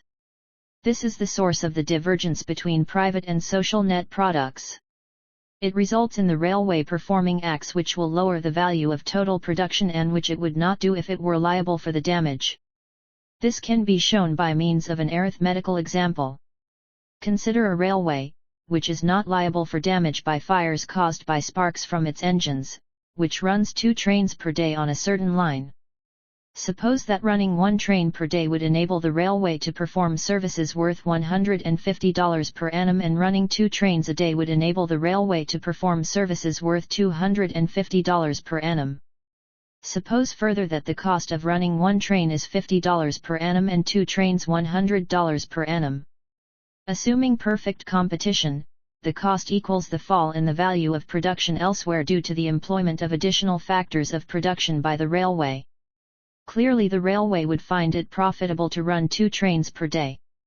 But suppose that running 1 train per day would destroy by fire crops worth, on an average over the year, $60, and 2 trains a day would result in the destruction of crops worth $120. In these circumstances, running 1 train per day would raise the value of total production, but the running of a second train would reduce the value of total production. The second train would enable additional railway services worth $100 per annum to be performed.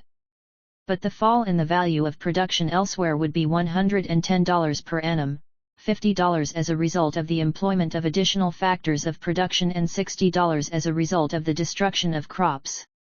Since it would be better if the second train were not run, and since it would not run if the railway were liable for damage caused to crops, the conclusion that the railway should be made liable for the damage seems irresistible.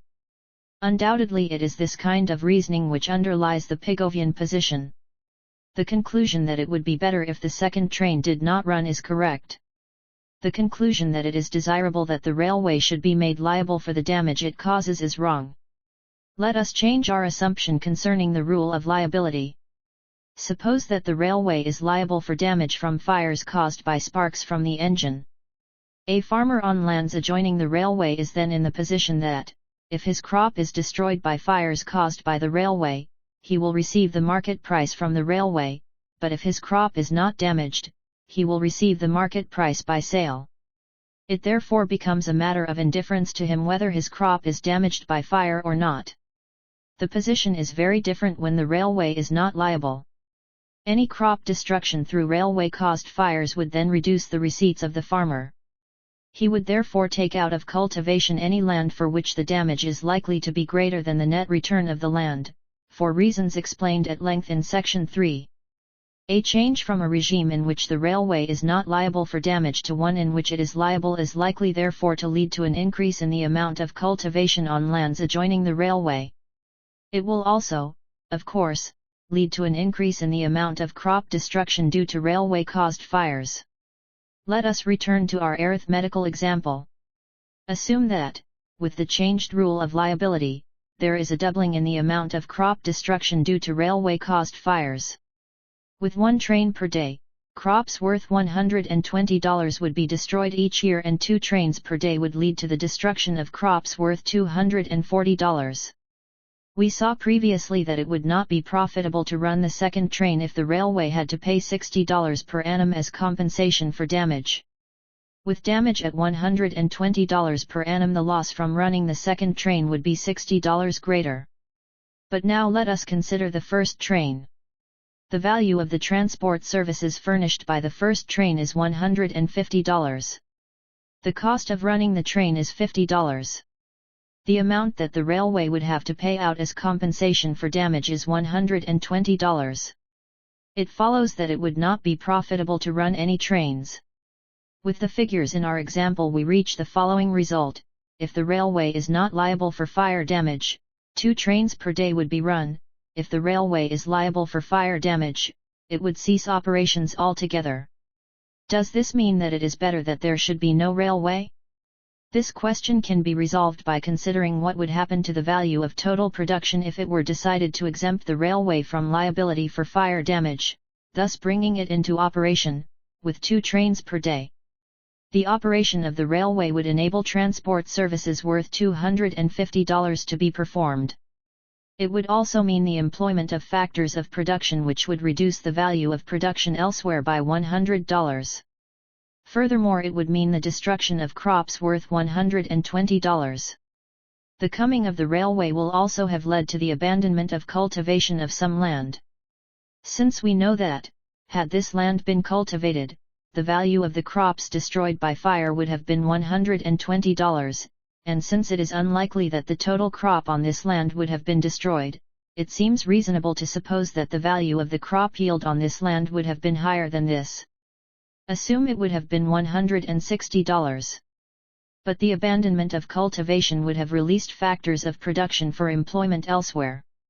All we know is that the amount by which the value of production elsewhere will increase will be less than $160. Suppose that it is $150.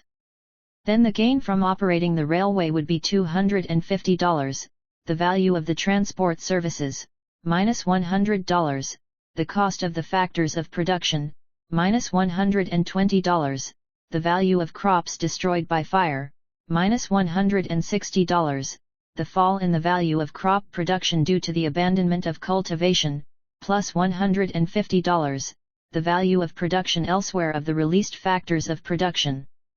Overall, operating the railway will increase the value of total production by $20. With these figures, it is clear that it is better that the railway should not be liable for the damage it causes, thus enabling it to operate profitably. Of course, by altering the figures, it could be shown that there are other cases in which it would be desirable that the railway should be liable for the damage it causes.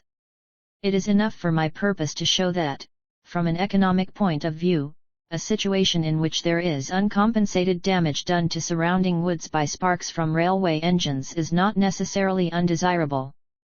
Whether it is desirable or not depends on the particular circumstances. How is it that the Pigovian analysis seems to give the wrong answer?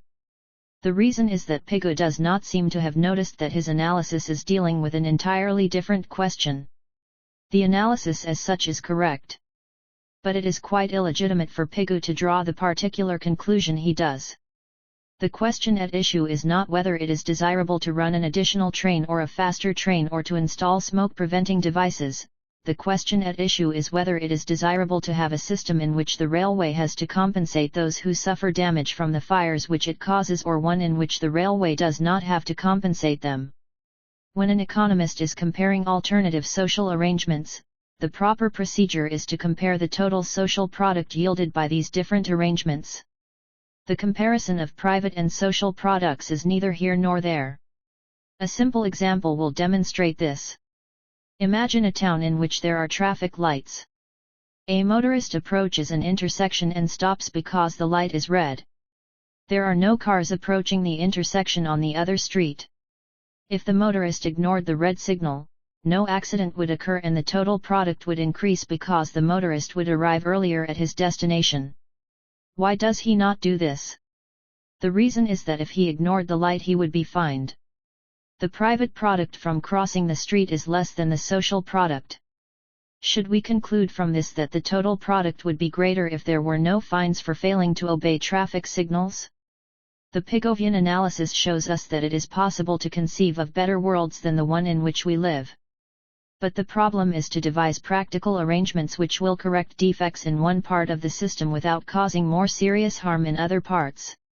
I have examined in considerable detail one example of a divergence between private and social products, and I do not propose to make any further examination of Pigou's analytical system. But the main discussion of the problem considered in this article is to be found in that part of Chapter 9 in Part 2 which deals with Pigou's second class of divergence, and it is of interest to see how Pigou develops his argument. Pigou's own description of this second class of divergence was quoted at the beginning of this section. Pigou distinguishes between the case in which a person renders services for which he receives no payment and the case in which a person renders disservices and compensation is not given to the injured parties. Our main attention has, of course, centered on this second case. It is therefore rather astonishing to find, as was pointed out to me by Professor Francesco Forte, that the problem of the smoking chimneys, the stock instance or classroom example of the second case, is used by Pigou as an example of the first case, services rendered without payment, and is never mentioned, at any rate explicitly, in connection with the second case. Pigou points out that factory owners who devote resources to preventing their chimneys from smoking render services for which they receive no payment. The implication, in the light of Pigou's discussion later in the chapter, is that a factory owner with a smoky chimney should be given a bounty to induce him to install smoke-preventing devices. Most modern economists would suggest that the owner of the factory with the smoky chimney should be taxed. It seems a pity that economists, apart from Professor Forte, do not seem to have noticed this feature of Pigou's treatment, since a realization that the problem could be tackled in either of these two ways would probably have led to an explicit recognition of its reciprocal nature. In discussing the second case, disservices without compensation to those damaged, Pigou says that they are rendered when the owner of a site in a residential quarter of a city builds a factory there and so destroys a great part of the amenities of neighboring sites, or, in a less degree, when he uses his site in such a way as to spoil the lighting of the house opposite, or when he invests resources in erecting buildings in a crowded center, which by contracting the airspace and the playing room of the neighborhood, tend to injure the health and efficiency of the families living there. Pigou is, of course, quite right to describe such actions as uncharged disservices. But he is wrong when he describes these actions as antisocial. They may or may not be. It is necessary to weigh the harm against the good that will result. Nothing could be more antisocial than to oppose any action which causes any harm to anyone. The example with which Pigou opens his discussion of uncharged disservices is not, as I have indicated, the case of the smoky chimney but the case of the overrunning rabbits. Incidental uncharged disservices are rendered to third parties when the game-preserving activities of one occupier involve the overrunning of a neighboring occupier's land by rabbits. This example is of extraordinary interest, not so much because the economic analysis of the case is essentially any different from that of the other examples, but because of the peculiarities of the legal position and the light it throws on the part which economics can play in what is apparently the purely legal question of the delimitation of rights. The problem of legal liability for the actions of rabbits is part of the general subject of liability for animals. I will, although with reluctance, confine my discussion to rabbits. The early cases relating to rabbits concerned the relations between the lord of the manor and commoners, since, from the 13th century on, it became usual for the lord of the manor to stock the commons with conies, rabbits, both for the sake of the meat and the fur. But in 1597, in Bolston's case, an action was brought by one landowner against a neighboring landowner, alleging that the defendant had made coney burrows and that the conies had increased and had destroyed the plaintiff's corn. The action failed for the reason that, quote, "So soon as the conies come on his neighbor's land he may kill them, for they are ferae naturae, and he who makes the coney burrows has no property in them, and he shall not be punished for the damage which the conies do in which he has no property, and which the other may lawfully kill." End of quote.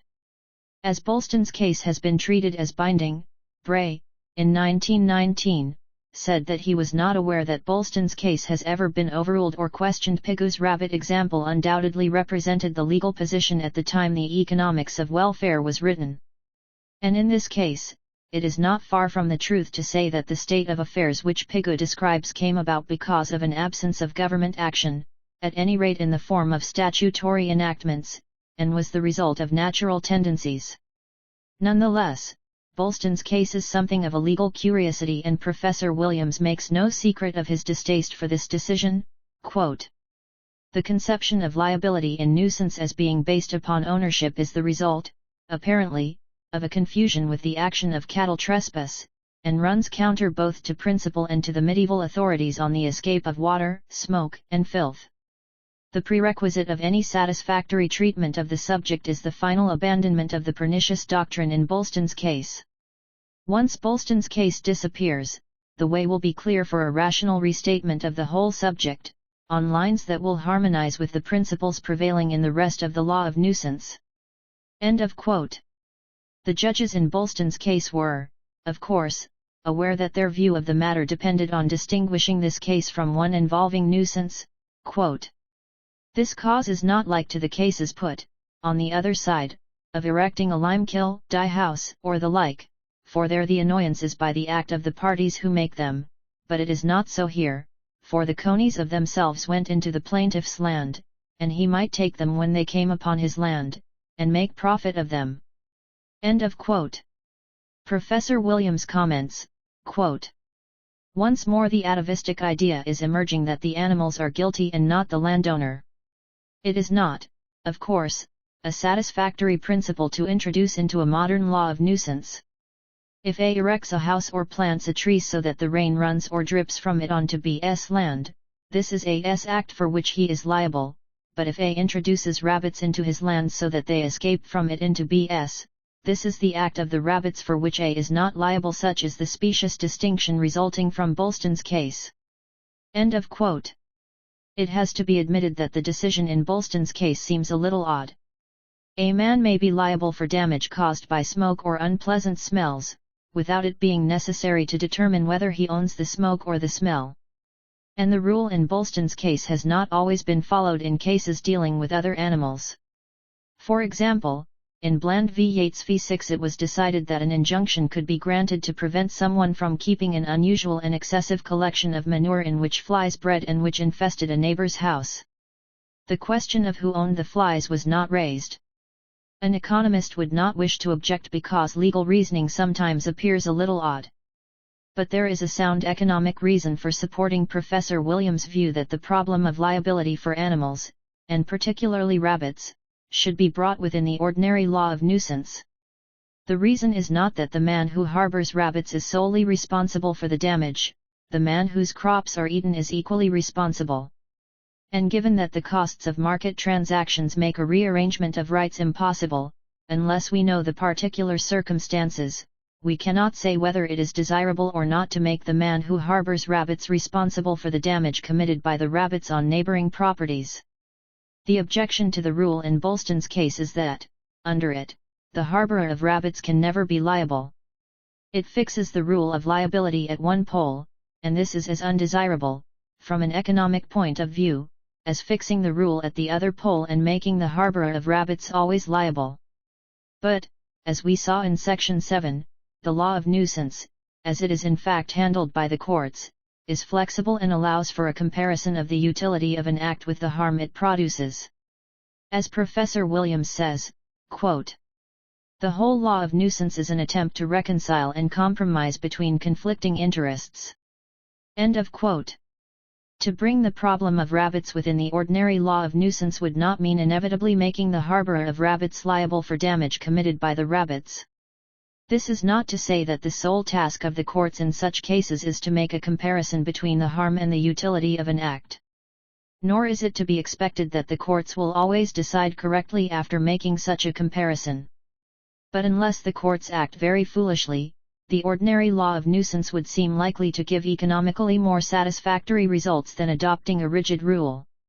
Pigou's case of the overrunning rabbits affords an excellent example of how problems of law and economics are interrelated, even though the correct policy to follow would seem to be different from that envisioned by Pigou.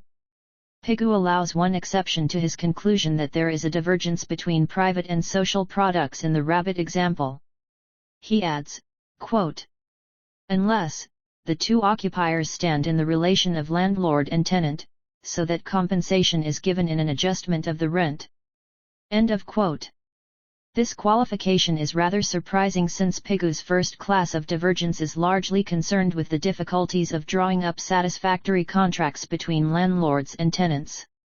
In fact, all the recent cases on the problem of rabbits cited by Professor Williams involved disputes between landlords and tenants concerning sporting rights. Pigou seems to make a distinction between the case in which no contract is possible, the second class, and that in which the contract is unsatisfactory, the first class. Thus Pigou says, quote, that the second class of divergences between private and social net product cannot, like divergences due to tenancy laws, be mitigated by a modification of the contractual relation between any two contracting parties, because the divergence arises out of a service or disservice rendered to persons other than the contracting parties. End of quote.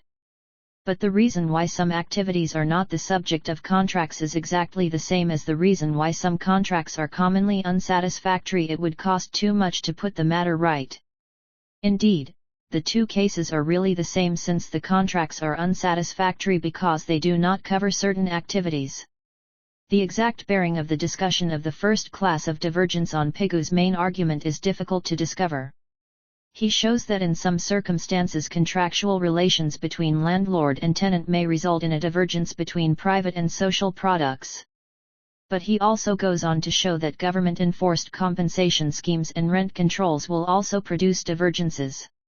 Furthermore, he shows that, when the government is in a similar position to a private landlord, e.g. when granting a franchise to a public utility, exactly the same difficulties arise as when private individuals are involved. The discussion is interesting, but I have been unable to discover what general conclusions about economic policy, if any, Pigou expects us to draw from it. Indeed, Pigou's treatment of the problems considered in this article is extremely elusive, and the discussion of his views raises almost insuperable difficulties of interpretation. Consequently, it is impossible to be sure that one has understood what Pigou really meant. Nevertheless, it is difficult to resist the conclusion, extraordinary though this may be in an economist of Pigou's stature, that the main source of this obscurity is that Pigou had not thought his position through. Section 9, the Pigouvian tradition. It is strange that a doctrine as faulty as that developed by Pigou should have been so influential, although part of its success has probably been due to the lack of clarity in the exposition. Not being clear, it was never clearly wrong. Curiously enough, this obscurity in the source has not prevented the emergence of a fairly well-defined oral tradition.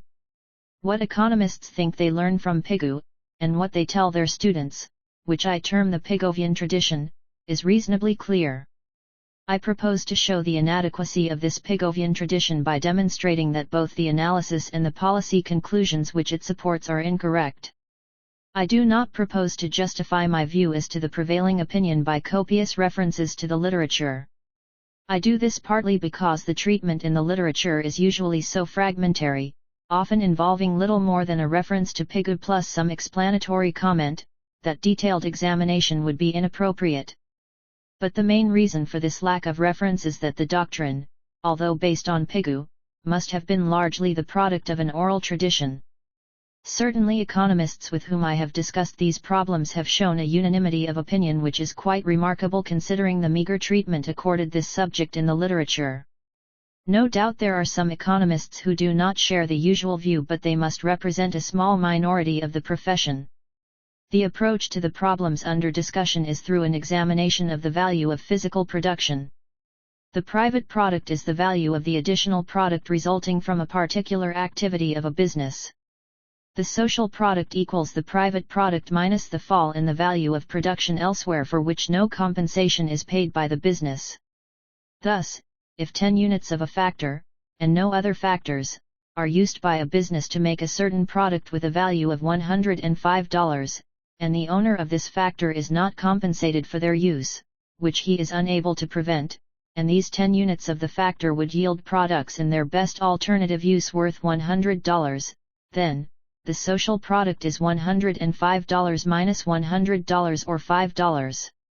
If the business now pays for 1 unit of the factor and its price equals the value of its marginal product, then the social product rises to $15. If 2 units are paid for, the social product rises to $25 and so on until it reaches $105 when all units of the factor are paid for. It is not difficult to see why economists have so readily accepted this rather odd procedure. The analysis focuses on the individual business decision, and since the use of certain resources is not allowed for in costs, receipts are reduced by the same amount. But, of course, this means that the value of the social product has no social significance whatsoever. It seems to me preferable to use the opportunity cost concept and to approach these problems by comparing the value of the product yielded by factors in alternative uses or by alternative arrangements. The main advantage of a pricing system is that it leads to the employment of factors in places where the value of the product yielded is greatest and does so at less cost than alternative systems. I leave aside that a pricing system also eases the problem of the redistribution of income. But if through some God-given natural harmony factors flowed to the places where the value of the product yielded was greatest without any use of the pricing system and consequently there was no compensation, I would find it a source of surprise rather than a cause for dismay. The definition of the social product is queer, but this does not mean that the conclusions for policy drawn from the analysis are necessarily wrong. However, there are bound to be dangers in an approach which diverts attention from the basic issues, and there can be little doubt that it has been responsible for some of the errors in current doctrine. The belief that it is desirable that the business which causes harmful effects should be forced to compensate those who suffer damage, which was exhaustively discussed in Section 8 in connection with Pigou's railway sparks example, is undoubtedly the result of not comparing the total product obtainable with alternative social arrangements. The same fault is to be found in proposals for solving the problem of harmful effects by the use of taxes or bounties. Pigou lays considerable stress on this solution, although he is, as usual, lacking in detail and qualified in his support. Modern economists tend to think exclusively in terms of taxes and in a very precise way. The tax should be equal to the damage done and should therefore vary with the amount of the harmful effect. As it is not proposed that the proceeds of the tax should be paid to those suffering the damage, this solution is not the same as that which would force a business to pay compensation to those damaged by its actions, although economists generally do not seem to have noticed this and tend to treat the two solutions as being identical. Assume that a factory which emits smoke is set up in a district previously free from smoke pollution, causing damage valued at $100 per annum. Assume that the taxation solution is adopted and that the factory owner is taxed $100 per annum as long as the factory emits the smoke. Assume further that a smoke-preventing device costing $90 per annum to run is available. In these circumstances, the smoke-preventing device would be installed. Damage of $100 would have been avoided at an expenditure of $90 and the factory owner would be better off by $10 per annum. Yet the position achieved may not be optimal. Suppose that those who suffer the damage could avoid it by moving to other locations or by taking various precautions which would cost them, or be equivalent to a loss in income of $40 per annum. Then there would be a gain in the value of production of $50 if the factory continued to emit its smoke and those now in the district moved elsewhere or made other adjustments to avoid the damage. If the factory owner is to be made to pay a tax equal to the damage caused, it would clearly be desirable to institute a double tax system and to make residents of the district pay an amount equal to the additional cost incurred by the factory owner, or the consumers of his products, in order to avoid the damage. In these conditions, people would not stay in the district or would take other measures to prevent the damage from occurring, when the costs of doing so were less than the costs that would be incurred by the producer to reduce the damage, the producer's object, of course, being not so much to reduce the damage as to reduce the tax payments. A tax system which was confined to a tax on the producer for damage caused would tend to lead to unduly high costs being incurred for the prevention of damage. Of course, this could be avoided if it were possible to base the tax, not on the damage caused, but on the fall in the value of production, in its widest sense, resulting from the emission of smoke. But to do so would require a detailed knowledge of individual preferences, and I am unable to imagine how the data needed for such a taxation system could be assembled. Indeed, the proposal to solve the smoke pollution and similar problems by the use of taxes bristles with difficulties: the problem of calculation, the difference between average and marginal damage, the interrelations between the damage suffered on different properties, etc. But it is unnecessary to examine these problems here. It is enough for my purpose to show that, even if the tax is exactly adjusted to equal the damage that would be done to neighboring properties as a result of the emission of each additional puff of smoke, the tax would not necessarily bring about optimal conditions. An increase in the number of people living or of business operating in the vicinity of the smoke-emitting factory will increase the amount of harm produced by a given emission of smoke. The tax that would be imposed would therefore increase with an increase in the number of those in the vicinity. This will tend to lead to a decrease in the value of production of the factors employed by the factory, either because a reduction in production due to the tax will result in factors being used elsewhere in ways which are less valuable, or because factors will be diverted to produce means for reducing the amount of smoke emitted. But people deciding to establish themselves in the vicinity of the factory will not take into account this fall in the value of production which results from their presence. This failure to take into account costs imposed on others is comparable to the action of a factory owner in not taking into account the harm resulting from his emission of smoke. Without the tax, there may be too much smoke and too few people in the vicinity of the factory, but with the tax there may be too little smoke and too many people in the vicinity of the factory. There is no reason to suppose that one of these results is necessarily preferable. I need not devote much space to discussing the similar error involved in the suggestion that smoke-producing factories should, by means of zoning regulations, be removed from the districts in which the smoke causes harmful effects. When the change in the location of the factory results in a reduction in production, this obviously needs to be taken into account and weighed against the harm which would result from the factory remaining in that location. The aim of such regulation should not be to eliminate smoke pollution but rather to secure the optimum amount of smoke pollution, this being the amount which will maximize the value of production. Section 10. A change of approach. It is my belief that the failure of economists to reach correct conclusions about the treatment of harmful effects cannot be ascribed simply to a few slips in analysis. It stems from basic defects in the current approach to problems of welfare economics. What is needed is a change of approach. Analysis in terms of divergencies between private and social products concentrates attention on particular deficiencies in the system and tends to nourish the belief that any measure which will remove the deficiency is necessarily desirable.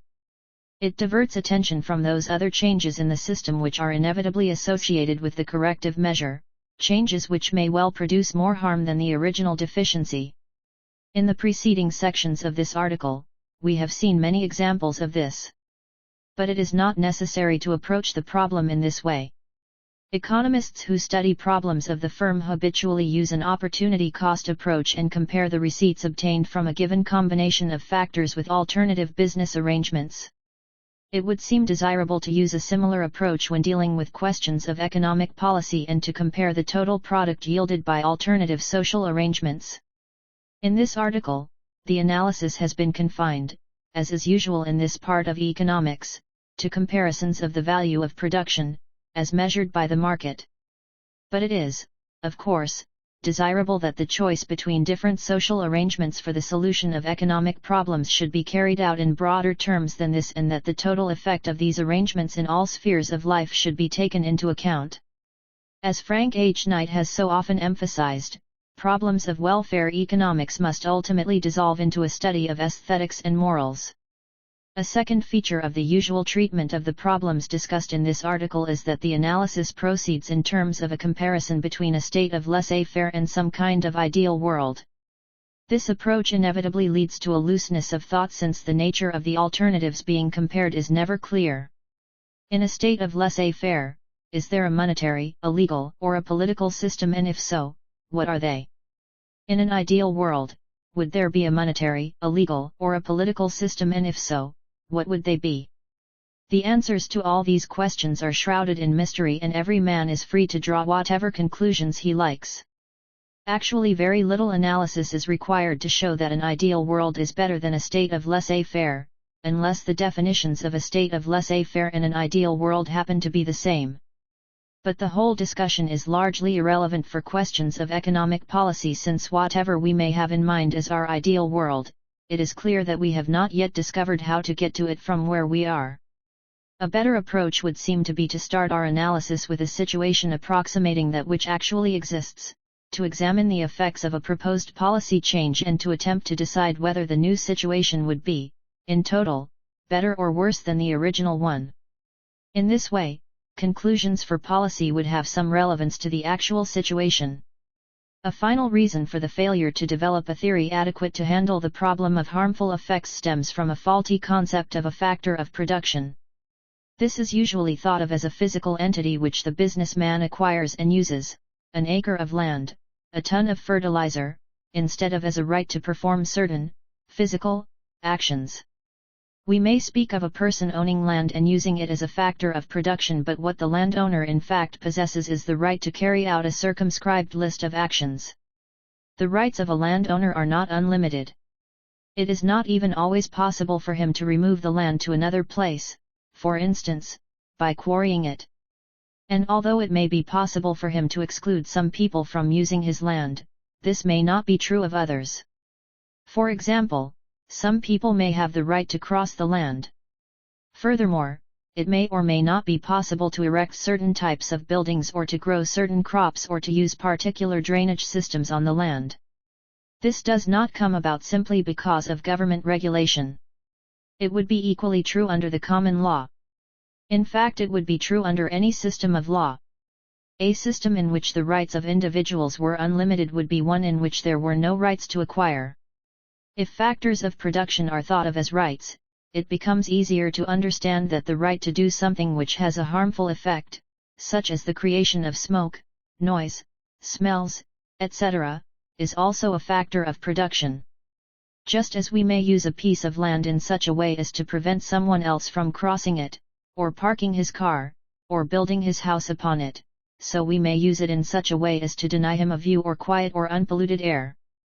The cost of exercising a right, of using a factor of production, is always the loss which is suffered elsewhere in consequence of the exercise of that right, the inability to cross land, to park a car, to build a house, to enjoy a view, to have peace and quiet or to breathe clean air. It would clearly be desirable if the only actions performed were those in which what was gained was worth more than what was lost. But in choosing between social arrangements within the context of which individual decisions are made, we have to bear in mind that a change in the existing system which will lead to an improvement in some decisions may well lead to a worsening of others. Furthermore, we have to take into account the costs involved in operating the various social arrangements, whether it be the working of a market or of a government department, as well as the costs involved in moving to a new system. In devising and choosing between social arrangements, we should have regard for the total effect. This, above all, is the change in approach which I am advocating. The end.